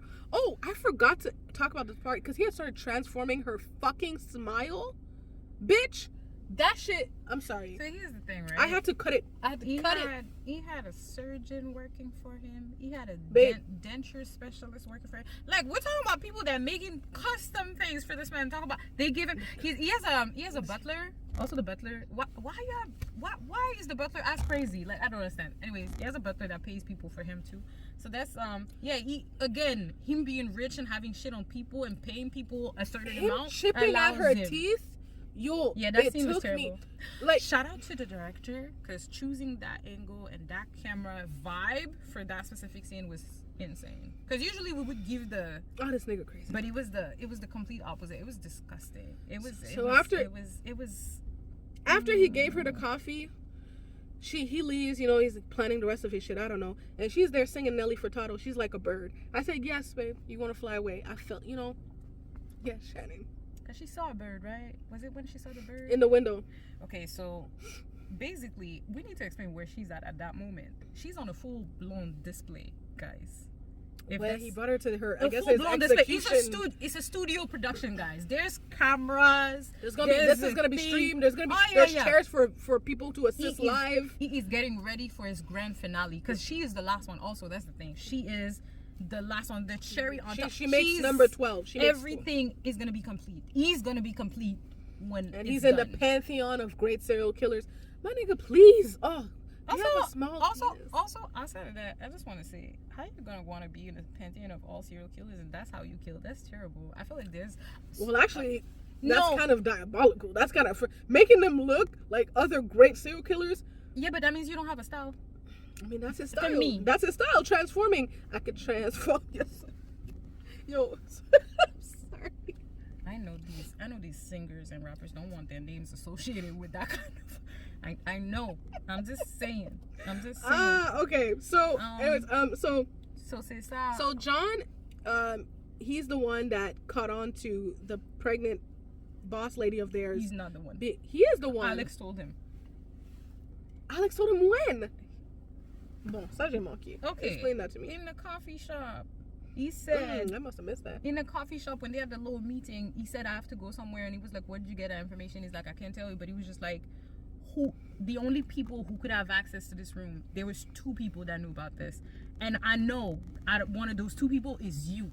The other these people, the only people that could have released the video, it's either you or another person, and you know who, and I know that's not you. And then he left. Him not being him, it was the other woman. She had just asked him to be the godfather of her child. And that's evil in my mind. Cause how you do that? Cause when John confronts her, he's like, what has she got on you? And like, he got her a baby. Womp womp. Is it worth selling your soul? Some people would say yes. Unfortunately. Have you seen to the devil? Have you seen documentaries of people that want babies that can't have babies? I'm not. Hey, by the way, side note. I'm not saying this. I'm just saying. Yo, I think that's going a little far. I'm just saying. I'm just saying. I didn't think it was a crazy thing that he paid for the best fertility specialist in the world for her to get kids, knowing how expensive. And now this sick nigga owns you. Well, some people sell their souls. No, c'est pas vous. It's not worth that. Like, how are you gonna live with yourself, with your baby? How are you gonna look your baby in the face? It's suicide. You wanna know something? I feel like some people, they don't really think about that part. You know what they but think about? But she thought about it when she was explaining it. They think about the moment today. They think about I'm getting a child now. Yeah, she clearly thought about it before. When you're shooting niggas in the back of the head that are just being nice to you. When they're literally putting their heads on your baby bump. That's I was like, sad. fuck Also, that shit. Yeah, So then Alex, he goes to visit the surgeon because that's what the name that the other person had given him. So he goes to like, yo, you were at the party, like, bro, you must have been the one who fixed her face. I thought that was so stupid. And why? You thought he played his hand? I thought that was so stupid that he went by himself. Why? Because he's not thinking this lady's. But that's what I'm saying. As somebody that's supposed to be that smart, I feel like because he was because he was, out of the police, because all of this was happening, I feel like he was starting to miss certain elements. I'm like, sir, there's a possibility that he has nothing on her, and the way she was acting, you could tell she was acting like, oh my God, yes, she greatly acted badly. You know what I mean? In my opinion. I was like, bro, because the reason she gave, I was like, ain't no way that's what it is. I thought she was holding something back. I didn't know she was just, oh yeah, I'm a fan of this nigga. But the way she, spoke to him, I'm like, sir, please. So what I knew, but when she was telling Alex that like, oh, like he has this on me, like my mom, I can't do this. I knew something had to be off because when she came to fix the wound, this bitch was way too happy. I was like, what? She was excited. And you said she was explaining the process. Like, you could do da-da-da, whatever. I was like, ma'am, ça va? She was looking at it like it was art. I was like, okay, like. I was like, shit. and that's what she said. She told Alex like he's an artist. Like I was like, oh. And before she injected him with, I don't know, fentanyl again. I don't know, something that made him dodo. Okay. Does she really die? Because I'll be pissed. I said, bro, what the fuck? Does she really die? Because I'll be pissed. Okay. Oh, because now he's recreating. Yo, this nigga's fucking He's recreating how these people are being killed, which most of them are. She was injected with 3 different things. Yes. You know how they kill people in the States? And he did that. Something to first thing to like numb her. I don't know what the first thing was. Something to like make you fall asleep or kind of like be out. Yes, the one that knocks one you thing out. that kind of like makes the one you that stop paralyzes moving, you, and then the third one kills you. And then the third one, exactly. So I'm thinking, because he pressed number 3, I'm like, oh my God, Shannon, it's so hard. I thought it was really like it was over for lights out for my girl. And then he said, haha. And then light switch. Oh. And you're back. And who's the guy that was watching? Is it the butler? The butler. He's sitting there. Like, he's so happy. Yo, it was so like with a drink. As the doctor joins in to sit and watch the show. The surgeon comes in after accomplishing her mission. And I was like, "Ooh, is this evil Batman?" It was giving evil Batman. No, it was giving evil Batman. You're in a cave or some shit. Like you're in a dark spot. You have a butler. You live streaming shit, so you have tech stuff going on. And like it was just. I was like, and he's like, haha, psych, because the first time there was a chemical problem and she didn't die. And then I know Shannon woke up like, fuck, man, like she was like, it's not done yet. Damn it. Like what the fuck? So she's alive. He's just recreating some kind of weird scenario. Okay, good. Okay, so I really took a break from all of this, and then I just put the hospital part. I knew I was into it. I was like, I'm not writing no more. So she's like, okay. Okay, so basically, okay, wait, let me. Okay, so pretty much, right? Oh, did I skipped? Okay, yeah, sorry. Where was it? They're watching. What the fuck does? Yeah, they pretty much these week we realized that it's like some kind of organization or some kind of crazy people watching all this, because clearly if he's live streaming, there's people watching. And a lot of people had to be in on this shit. So like, yeah, it's kind of like your seal of like, I'm into the sick shit. So pretty much, okay, so he's doing all of this as all of this is progressing, because parallel stories. As all of this is progressing, Alex has. Well, he's identified that this is the day she's gonna die, so they need to find her. Exactly. But at the same time, John gets back to the police station, and he's like, oh, they're talking about Alex, and they're like, oh, he went to see the surgeon, and he's like, what? He's like, what do you mean? So he starts running, because he makes the connection in his head. He starts running, and he finds Alex on the floor, and Alex is pretty much like, yo, we need to go, because I know he's gonna kill her, and we need to find her. And I forgot how they found where exactly he was. How they located him? Well, it's not important. At that point, they found him. But they find him. And what's his name? They found him because he put something in the doctor's purse as they were, when she stabbed him with the thing. He put some in her purse. Okay. His phone, so he can localize the phone. So they get to the house, and he's trying to rush the whole killing. Doesn't get to do that. He runs from Alex, and Alex is chasing him, and he gets to his office and sits. Creepy nigga. Just sits down and fucking injects some shit in his neck. And we're thinking, oh, he's dead, because they come and they kick him, and I hope they checked his pulse. I don't remember, but they said, oh, this nigga dead. So the ambulances come and body bag him, and Bobby's there watching. And he's like, my money. Like, bro, what you mean, Dad? Like, what's up? I know. Because he was supposed to meet him he's like, tell him to come to the house. I'll give him his money then. True, but also the FBI froze an account that was thought to belong to Ed, but it was Bobby's. And I laugh, because I'm like, you see, you try to be evil for some money and you still ain't get your money. So you'll get off the drugs. So yeah, because I really think he's just be buying coke with this. I feel like he's not doing shit else but buying coke. Buying drugs, of course. Because anyways, we're not gonna talk about Bobby. But like, yeah. So then we're in the morgue, and we see that the morgue tissue. I don't know. The guy in the morgue is like working on somebody, and on the other body is Ed, and we just see him rise up like fucking, a zombie. I need somebody to, if you know, in the comments, to tell me what kind of drugs can stop your heartbeat, because because I know I've seen this in other movies where like they even say like in the military and some. Well, that's what Lupin did. Awkward shit, like you can kind of stop your heart or whatever. But that's what Lupin did. In that, y'all saw season 3 of Lupin. That's what he did. How like y'all could be still alive? Because I'm like, how? And I need to know what. Well, actually, I don't need to know what that drug is. Fuck that. I don't need to know what that is. I don't want to know. Emmy wants to know. I may just look into it. Message her directly. But all of this is happening though. Ed is alive, and his first thing of coming back to life is like, I gotta finish this fucking mission. Oh, true, because they find homegirl Shannon. Okay, they bring her back to her parents. She's in a hospital with her parents, looking like Eileen. I would have told, the first thing I told my parents is like, y'all need to buzz cut, like just my hair right now. Yo, buy me a wig now. Just knock my teeth out at this point. Book me a dentist appointment. Cause I need grills. That needs to happen. That smile that the killer had was ugly. Because she was insecure about her teeth, so they wanted the same. I can't believe this thing is insane. I hope they gave her veneers after for free. I want to know what. Like, I was like season 2. I hope I see her, because I kind of want to see what happens to her. No, I hope we don't see her ever again. Because I want another storyline. I want like book 2. I just want a little check in on her, like just a little, because she went through a lot. Also, that hair color was disgusting. Terrible. Oh, but I mean, Eileen probably didn't care about how she looked like she was killing folks. But also, she was in jail for a bit before they killed her, I'm guessing. So she couldn't really she couldn't do nothing about her roots. Okay, so he goes to the hospital where she's at. No, he's in the morgue of that same hospital. He's already at the hospital. I think he's in the morgue of that same. I guess they have one hospital in the city. I don't know. And he impersonates a doctor, because the doctor of the morgue that he kills gets his clothes, and because he's a white man, tries to get in to the police guarded door, by the way, which he does.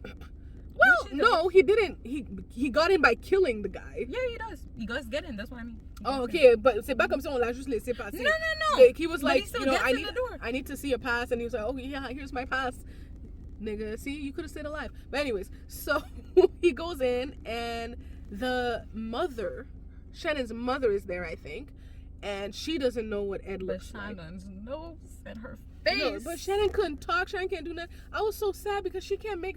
So is she gonna be like that forever? That's why I wanted an update. So she can't speak no more. I feel like probably her teeth were like, because I guess he pulled it, and like that's probably too damaged, and maybe it hurts too much to speak. I don't know. I thought it was the paralytic, the thing to I don't know. True, but I'm guessing the hospital is also flushing her system, or maybe she's so shocked that she can speak. Because I know apparently in psychology that can happen. Like if you're so shocked, like because I was like, can she make a sound? Can she? I guess she couldn't physically move because I know she was paralyzed. But I was like, fuck, like, and she knew immediately. And that's what I didn't like about this episode, because as it ends, it's like he's about to, inject her with the last poison, I guess, and Alex is like, it's over, Ramsey. And he gets there, so I'm like, okay, Alex is at the hospital. But I didn't like how it ended like that, because episode 8 doesn't continue right there, and I was like, what the fuck? But that's the thing, because now, here's the thing, we've been going through 2 different stories.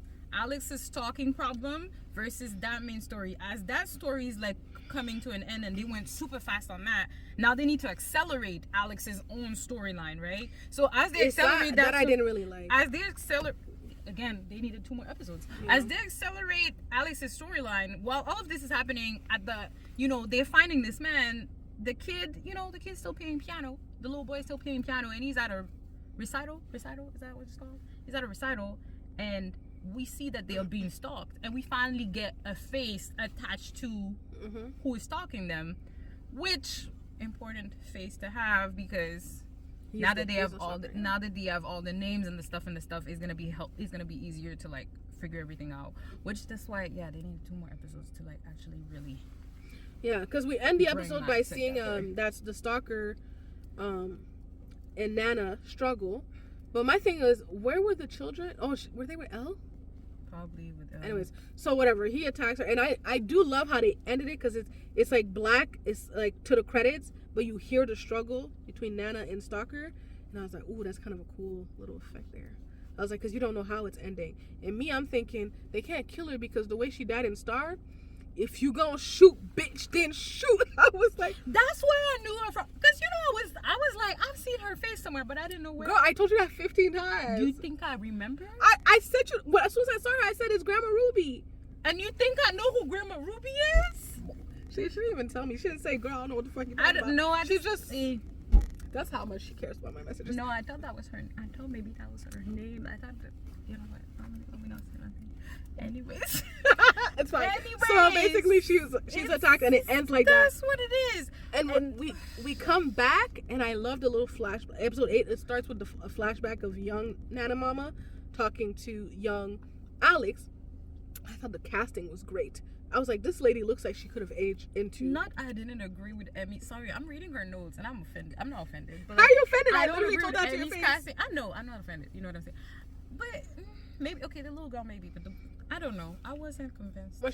So anyway, so we kind of, obviously they want to set up and show like the depth of their relationship and how she was there for him after like these terrible events happened in his life. Mama died, daddy died, everybody did. Life's not great. It's like, hey, but you're gonna have to be kind of strong. You're gonna have to, man up, because life's not always gonna be pretty. And maybe not the right advice, but again, she was the person that was there for him and no, it's not because of that. Because I'm thinking about the fact that they really tried. They tried to cram as much things as they could into the smallest time possible. I'm like, guys, give us 2 more episodes, please. Like bonus director's cut, something. So so now they're at the hospital, and it's like the grandma's best friend / piano lady, or friend. I wouldn't say best friend. But clearly at that point she's a best friend. At some point I was like, are they gonna date? Like, cause she was there all the time. Yeah, because I don't remember which episode I wrote that, but like when they were in the kitchen, I was like, I do not like this lady. I don't trust this lady. Yeah, you said that. From that moment she said something, she made a face. She did make a face. And at this scene, definitely, obviously, because we're like, okay, like Alex is like, the stalker clearly is now actively attacking my family. 8 episodes, he's like, oh my god, I should do something. Like, yo, and he's like, yo, like, oh, let me get my kids have to be out of here. Like, they have to be somewhere undetectable. So Elle's like, yo, I'll take the kids. But she's like, where am I going to take the kids? Because, like, they know everything about me, like anybody that's close. And she's like, well, my family has this remote cabin. So, first of all, who the fuck asked you to be here? Second of all, how the fuck you have a cabin? Because, A, why are you offering a cabin? This is so awkward and so often so no, like, oh, I have an auntie somewhere in Seattle. Like, no, we're gonna send the kids to their auntie in fucking, you know what I mean? You have some, no, we're gonna like, go first to of all, cabin. who are you? I just met you. Like, and this is why I have questions for Alex there all too. the time. Like, why is she here all the time? Like, Alex, do you know this lady? Like, even like I was talking, I mean, like even some of my mom's friends, like, even ones that she's known for a long time, I wouldn't trust them like that. But also, let's be honest. Somebody's like, "Oh, you can go to my cabin." I'm just saying. First of all, I to my cabin without Wi-Fi. But outside of that, or cell service. And also, even if you're the nicest person, I'm like, "Oh no, I couldn't put that on you because then you're gonna be in danger." No, Alex, that don't make no sense. That part a little bit. I thought he's not thinking clearly, but he's desperate. I get it, but like, oof. That part, I could tell they were like, we need to finish it. Let's wrap it up. We need to wrap it up, and we need to find a way. And they probably had to cut some stuff because they needed to. That wasn't. The show was well written, but I feel like they rushed. I agree. That last episode, they rushed certain things, and I wish they didn't rush them. Because it's like you fed me, you drip fed me the whole episode, and then you rushed you drip fed me the whole stalker storyline little by little by little, and then when you give it to me, you OD on it. No, it's not even the OD for me. It's just like I just needed you to like not write it better, but like some stuff. No, but if it was that, then I think you should have given me more at the beginning than the little bits that I was getting. They never give more at the beginning. It's always like technically supposed to be episode before last ish, and then resolution. But that's what I'm saying. Happens. Even in episode 7, like only having the stalker show up like at the recital and then attack Nana was not enough. But that's one of the struggle with this show was to have two stories that could have been a main story for a show could have existed with these two different stories. Facts. And I feel like the fact that they were trying to have those two stories live together at the same time without having more than 8 episodes, without being able to give us, needed a good 12 episodes. Yes, I feel like you needed more to give us two storylines together that fit with each other without rushing. Because they had to rush both parts. If you really look at it, they rushed the moment as soon as they found the killer. It just escalated. Like from the hospital, I was like, bro, what? It escalated, and the same for this story. They escalated. I love the escalation. I just wish some stuff made more sense. That's all. But so anyway, I also made a note. Why these shows always take you to a cabin, some remote location. That's when you know it's about to go down. As soon as you hear cabin, just know it's about to be some shooting. It's about to be some kidnapping, some fires. Why are we going to the cabin? Because it's in the woods, it's remote. That's the only place killers can think of, apparently. So I have a question, just like that. Like basic killers, serial killers, they'll build hideouts like Ramsey. But basic new killers, they're like not new killers. No, so I have a question for you, right? What? Let's say somebody random is like, "Oh, I have a cabin in the woods. There's no internet. Are you going?" Okay, bon. I just wanted to know. That's all. Nope. Yeah, thank you. Nope. That's all. Okay, so he goes to Alex's. Who was he? Oh, social worker. Somebody that knew the guy, the killer guy. I don't know his name. Yes, basically Nana Mama. The stalker guy. Nana Mama got a name out of it. Okay. And Alex was like, "Yeah, there was a case, and he keeps going back to the case, and he keeps you watching the videos, and he realized he said some shit that maybe he would not have said now." To this girl that got convicted for the killing, Deidre something. Deirdre. Deirdre. That was her name. Deirdre. Didi. I'm just going with Didi. Anyways, that girl, mm-hmm. Pretty much he said the reason why she was sent to jail for a long period of time is because Alex said, yeah, she's not fit to be reintegrating society. I'm sorry. He's like, she's too broken. She'll never. Yeah. Which he even said that he regrets saying that because he does try to teach people that there is hope. But that's experience. Sometimes. True. But this is experience. I'm guessing this was years ago, and he had time to grow as a person into psychology. Maybe not her, but I definitely think that sometimes some people are beyond reintegrating to society. That's my opinion. I think there are some people that are beyond that. Yeah. I mean, I don't disagree with that. I'm just saying. But I don't think it's like a terrible thing to say. Maybe not her, because it seemed like it was like maybe her first kill. I don't know. But like alleged, like we know she didn't kill, but I'm just saying. But whatever. Yeah. So pretty much, she killed herself in jail because she couldn't take what happened. She got mistreated in jail because the person that was in charge of the jail apparently was insane and like crazy and beating up inmates and stuff. So yeah. So he tries to talks to the social worker, and the person says, okay, well, he used to come in here with Deidre, and then but there was this other lady who was like his kind of mom, and she said it was like a street mom, not his biological mom, but it's his street mom or whatever. And he's, trying to figure out who that could be. How did he find out that it was? Okay. Pretty much. Okay, so here's the things. The kids, right? The kids are. As all of this is happening, the kids are playing in the house. They're playing hide and seek. The little boy goes into the basement of the house and he knocks over a box, and there's a bunch of pictures. Kids are nosy. He goes to the pictures, realizes that there's a picture of the stalker, because the dad said, if you see this man, you hide or you run. And he sees the picture of this man and the piano woman, along with the Deirdre girl. He doesn't know the Deirdre girl, but all he saw was he says this man. He saw the man that his dad told him to run. And one thing that Nikki was like, shout out to this kid, because the kid just like folded the little photo, put it in a little back pocket. Calm as fuck. I was like, yo, this nigga a G. That's why I thought maybe he's older than I think. And he was just like, she was like, oh, what are you doing? And he's like, oh yeah, I was just hiding. She's like, okay, let's come eat. And he's like, okay. And I'm like, how you playing it so cool? You playing it cool. It was great. I wouldn't suspect a thing. I'd be like, okay, I like that. And then Alex. But I don't remember exactly how Alex found out. So that's what I'm trying to remember as I'm speaking it. Alex calls the first time to make sure everybody arrived properly, as he's doing his investigation. That's also why I have an issue with the kids. They're not traumatized enough. How are you in a cabin? Because you're trying to escape somebody stalking you to a certain level that just fought your grandma, and you're out here, yeah, we're playing games. Dad is so what? So he heard it was the thing where it was like family is not. It's like family is not how you love. It's who. No, family is not blood. It's who. Oh my God! How much people love you? How much people love you? And he the daughter says that. Hearing that from the daughter, and he's like, okay, where did you hear that? And then he pulls up the picture of the piano lady, at the social worker. He sent it to her, and he's like, is this the lady that used to come with him? And he's like, she's like, yeah, damn. And he's like, fuck. Yeah. So now, and then he realized he fucked up. So now he calls it back, and he's trying to talk to Elle real quick. So he's like, and shout out to little old lady. She's smart as hell. She was like, no, I could talk to you. What's up? Tell me what yeah. No. I never see you take no medication. What you mean medication? That's where he fucked up. I'm like, sir, come up with a better lie. Just be like, yo, I need to talk to her. Like, I need to reassure her. There was nothing he would have said that would have made her pass the phone to her. No, I feel you, but at least lie better. No, because you can do all of that. I know it's his family, but you can do all of that psychology. Find a killer, find all of. You can't lie. Yeah, he was a little frazzled. He was frazzled. But I did know that. Let's give that to him.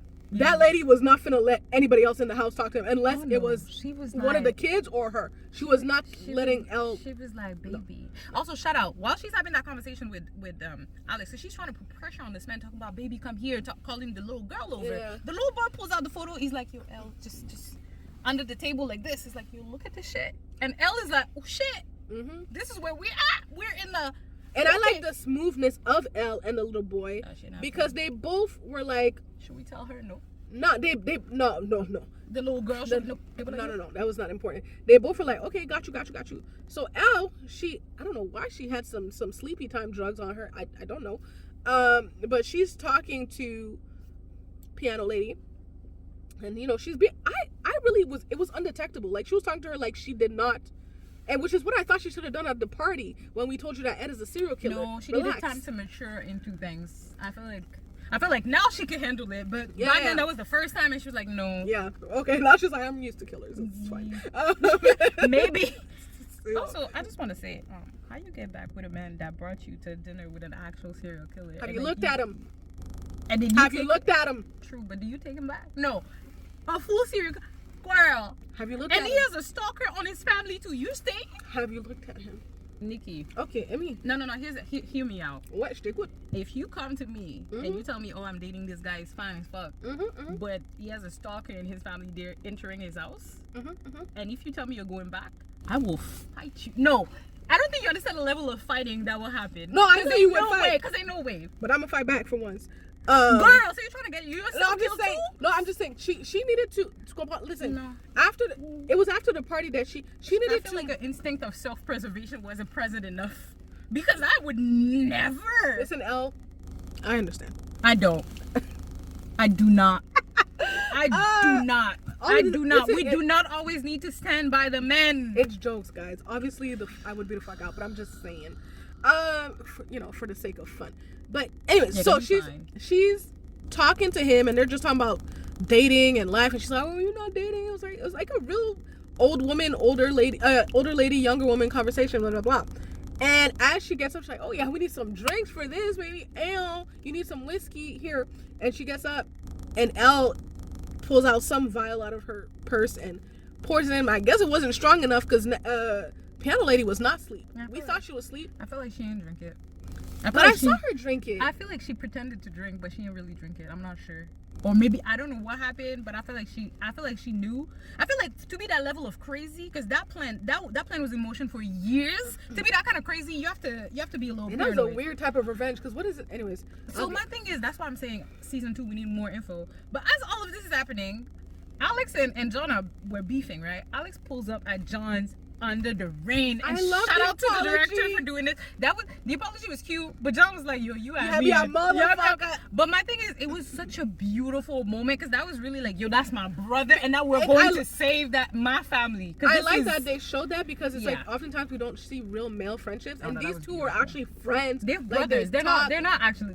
That's a level of because he even said that's not my family. That's our family. Yeah. And I was like, but I just like that they showed that there could be that type of connection with men. Like, girl, come on now. No, that was so cute. But also, I love the bromance. Oh my god, why is it so beautiful to witness? It's such a thing. Like I said, I want to say it real bad, but I don't know if I want to say it. The way he was like, I could tell he didn't even have to say, "Can you help me come and save this family?" He was like, "Yeah, this is me. We're going, yeah. You're going, I'm going." Like, I just want to say, Boffum. Same time. Anyways, Say. Okay. So no, you that apologize was to John. They were put the both plan in really motion. sexy on plus line. Wow. So Elle is a G2. I wrote that when she tried to. She had a little plan. She tried, but she gets the kids. Homegirl, little lady, she's asleep. So they have to wake her up. They're trying to get everything. Okay, let's go. They're moving towards the door. Piano lady's up. Damn it, she had a taser. They struggle a little bit. Elle manages to knock her down. They get the car keys. Again, the car trying to leave. Her son, dude, is at the window with a bat. Smashes it open. So here's my thing. He smashed the window open, right? Mm-hmm. I think this was just for a movie because I've seen enough movies where people bash a window and he don't break right away. It will break maybe the second or third time. It will do the thing. Also think like that was like breakable glass. That shit was true. Like unless he was already beating it before they came out. That's what I'm saying. Wish he didn't. One thing I didn't like is as you get in the car.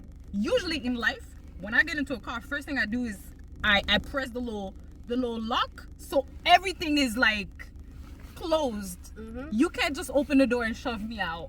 And she didn't do that, and I was like, "Baby girl." It was like she was. Again, no. If I do that if it's like a thing, I don't even think about it. I do it. It's an instinct because as a woman, unfortunately, that's true. That's a thing that we do because. But clearly, the lock didn't have anything to do with it because he was going to smash the window. No, he smashed the window, but he opened up the door to take her out. My thing is, if you smash the window, even if I'm doing something with the car.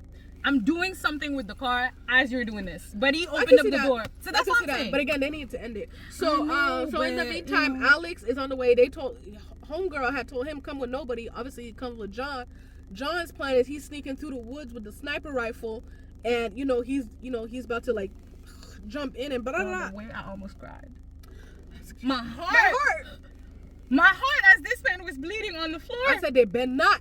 I said, if this man dies. My only thing was like, I hope he's wearing a bulletproof vest. I don't know if he was or not. I don't know if that's how he survived. He was? Okay. Because I was like, he's a cop. I think they would be wearing a vest. I don't know. He's not running into the woods with his chest out. I don't know. But homeboy, Stalker's son, he was in the woods and he had the body heat viewer to see like who's running through the woods, and he shot him at that point. So piano lady has Elle tied up, has the 2 kids tied up, has Alex tied up. He's done come and got caught up real quick. Because he wasn't allowed to have a gun on him, because, you know, who knows what this lady would have done, shot one of his kids. And she was indeed crazy, because I'm not gonna lie to you, I'll come in, maybe I'll shoot you right away, comme ça c'est fini. I don't know if you could do that. I'm saying in my head. I'm not saying that that's what you do. I think in these situations, people, like, they don't know what trick, what that puts into emotion. I feel you. But I'm not gonna lie, maybe, also I'm not a cop, no training, maybe pure adrenaline and you have my people, maybe I'll kill you. I don't know. I hear you. But, like, so he comes in, and in this point, you know, she's, you know, the killers, the crazy people always have to divulge their master plan. It's like, no. Like, I kind of need that to stop in movies. I'm sorry. It needs to stop. You've got to suffer. So just in all of that is like, okay, they tried to get to the piano lady, but her son comes in at that point, and he's, you know, wrestling with Alex, and they managed to tie him up. She's like, put him on the time with the whatever. They tied him with those little twisty thingies that are so hard to get out of. And in the meantime, she's saying, like, you know, you need to pay by losing a child like I lost, and you make a choice. Not only are you gonna lose a child, but you're gonna choose. I was like, what kind of fucking sick shit is this? As she's pouring, kerosene on the children, I was like, oh, Sekwa, if they burn these kids. No, girl, you know when she did that, I was like, oh, the years of therapy. That's the first thing I thought about. I was like, bro, these kids. I was like, the years. Like, the smell of gas. Oh, my God. I'm like, the years of therapy. And the psychological damage to Alex to just see that. And imagine, like, once she said choose. All of them, the years of therapy.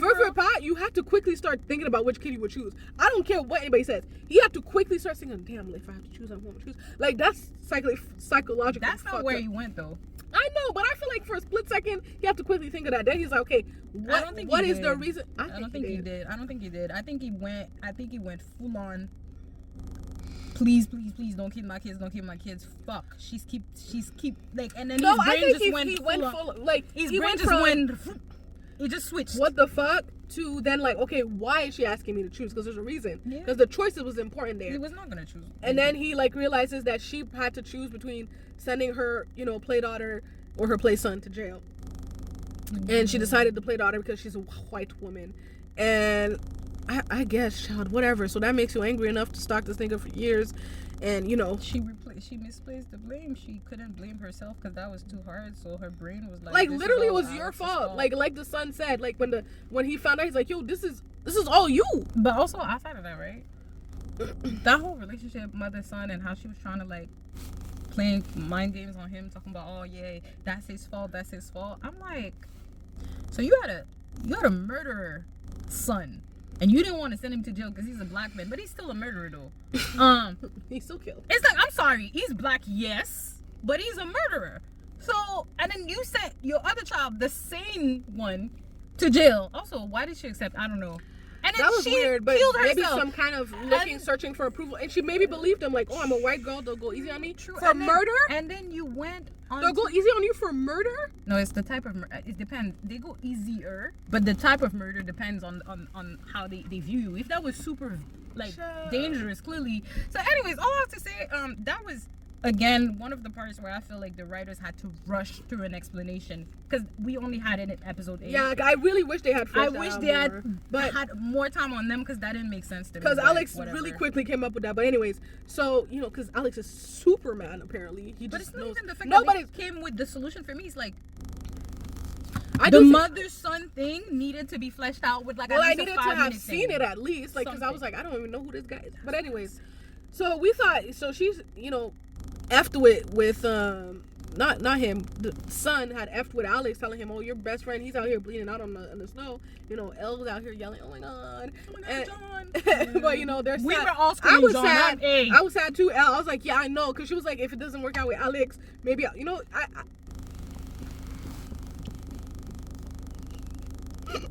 okay. No, because wait. I'm just saying.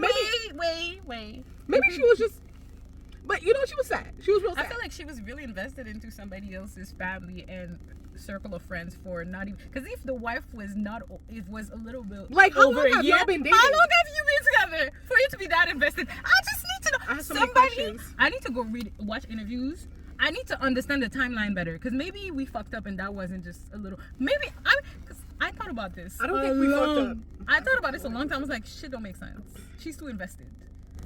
She what I wrote initially, I had to erase this part because I was like, I don't want to be mean, but it was desperation. It's just, I'm sorry, you get to this level and you're like, I'm just gonna accept everything. I'm accept dead wife, grieving husband, grieving children. I'm just inserting myself, like, vraiment. And it's not even that part that's the worst.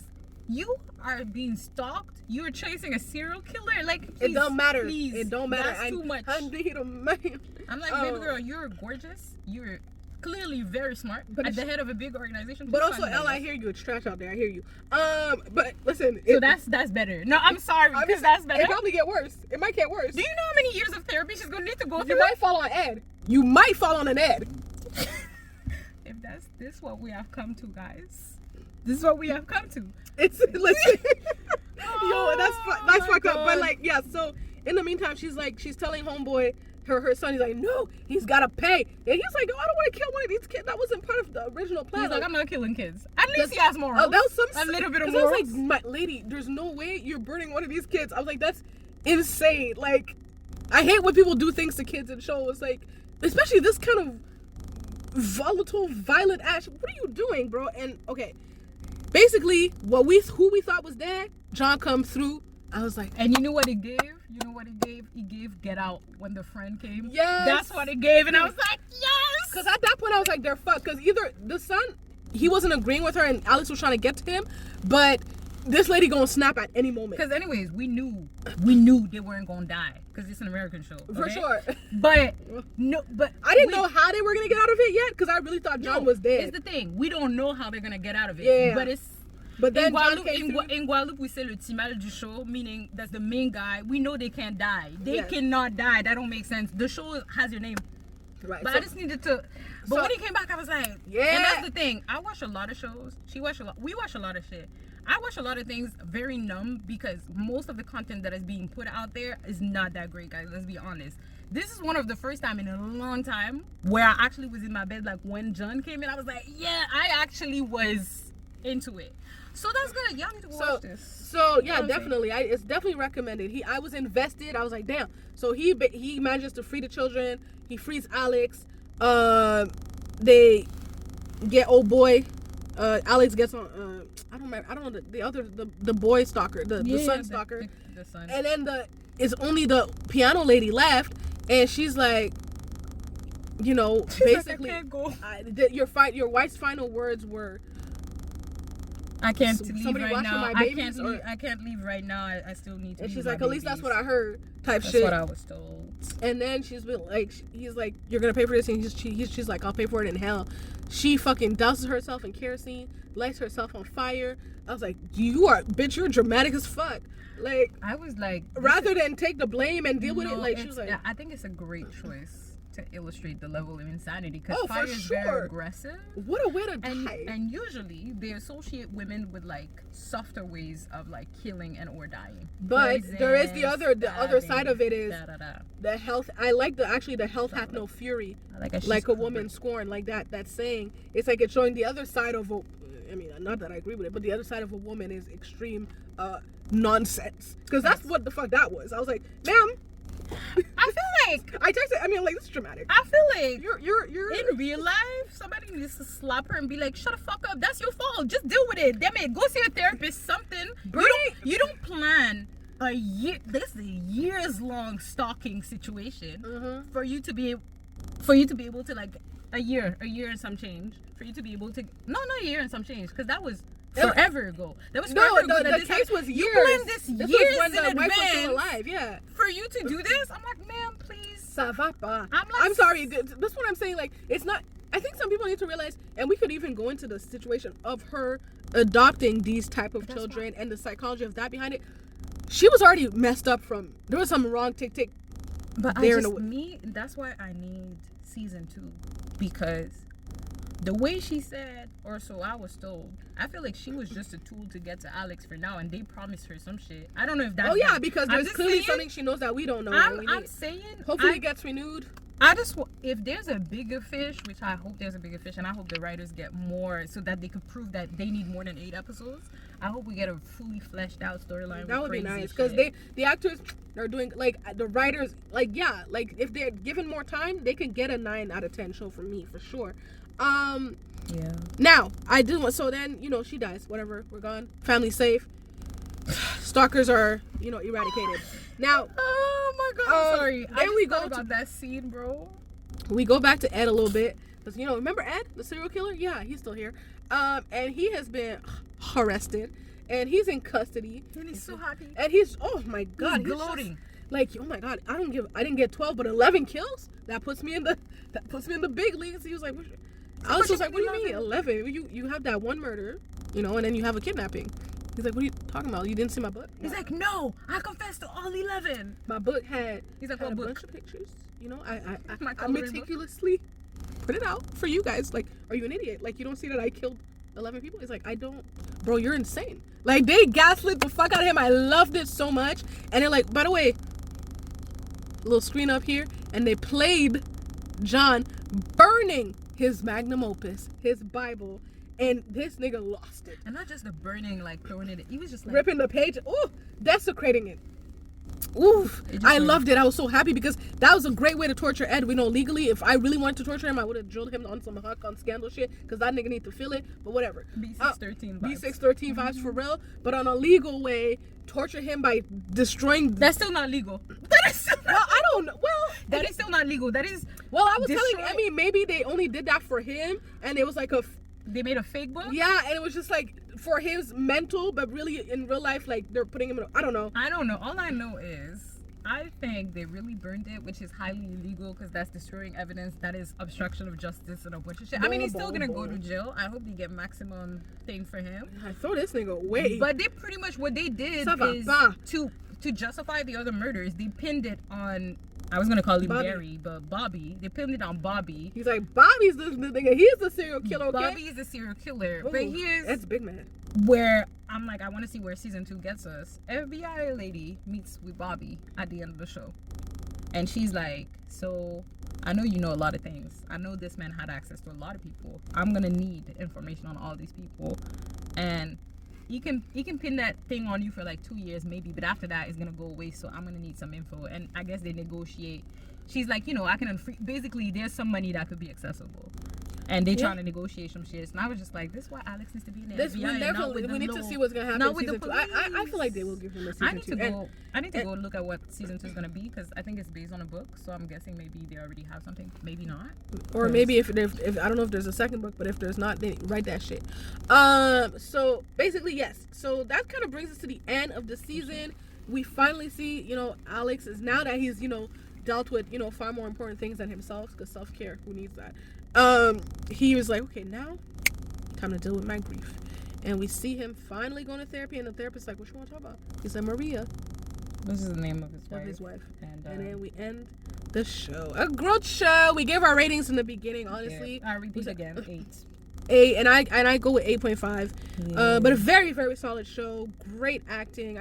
Aldous Hodge has been a superstar. So glad that people are finally recognizing it, and hopefully from this he starts getting more roles, because really he's a really talented guy. I hope he doesn't get typecasted. No, yeah, well, yeah. I mean, he's really like, I mean, in Underground. I really want you to watch Underground. It's on my list. Everybody in school been talking about it, and I've been on my list, but okay, it's only so much I could watch. We put so much pressure on this girl. No, it's not pressure. I'm just saying, I wish I could watch 8 shows at once. That would be amazing. That would be nice, but we can't. But yeah, so like, and shout out to Edgar. No. You know we have their faces right here. Wait. So. You guys know who I'm talking about. Ryan Edgar. Okay, I just want to say, I had never seen that man in a villain. I feel give him more villain roles. He is so good. He's way better than when he's nice. Mm-hmm. Like listen, he played that little, and I be having questions when y'all play it too well, but that's, you know, neither here nor there. Isaiah Mustafa, my love, call me. Adrian number the number. Just saying. Whew.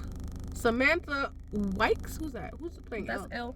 I don't know. I'm trying to see how. That's L? No, I know. I'm just saying how to pronounce her last name. So you think I will know?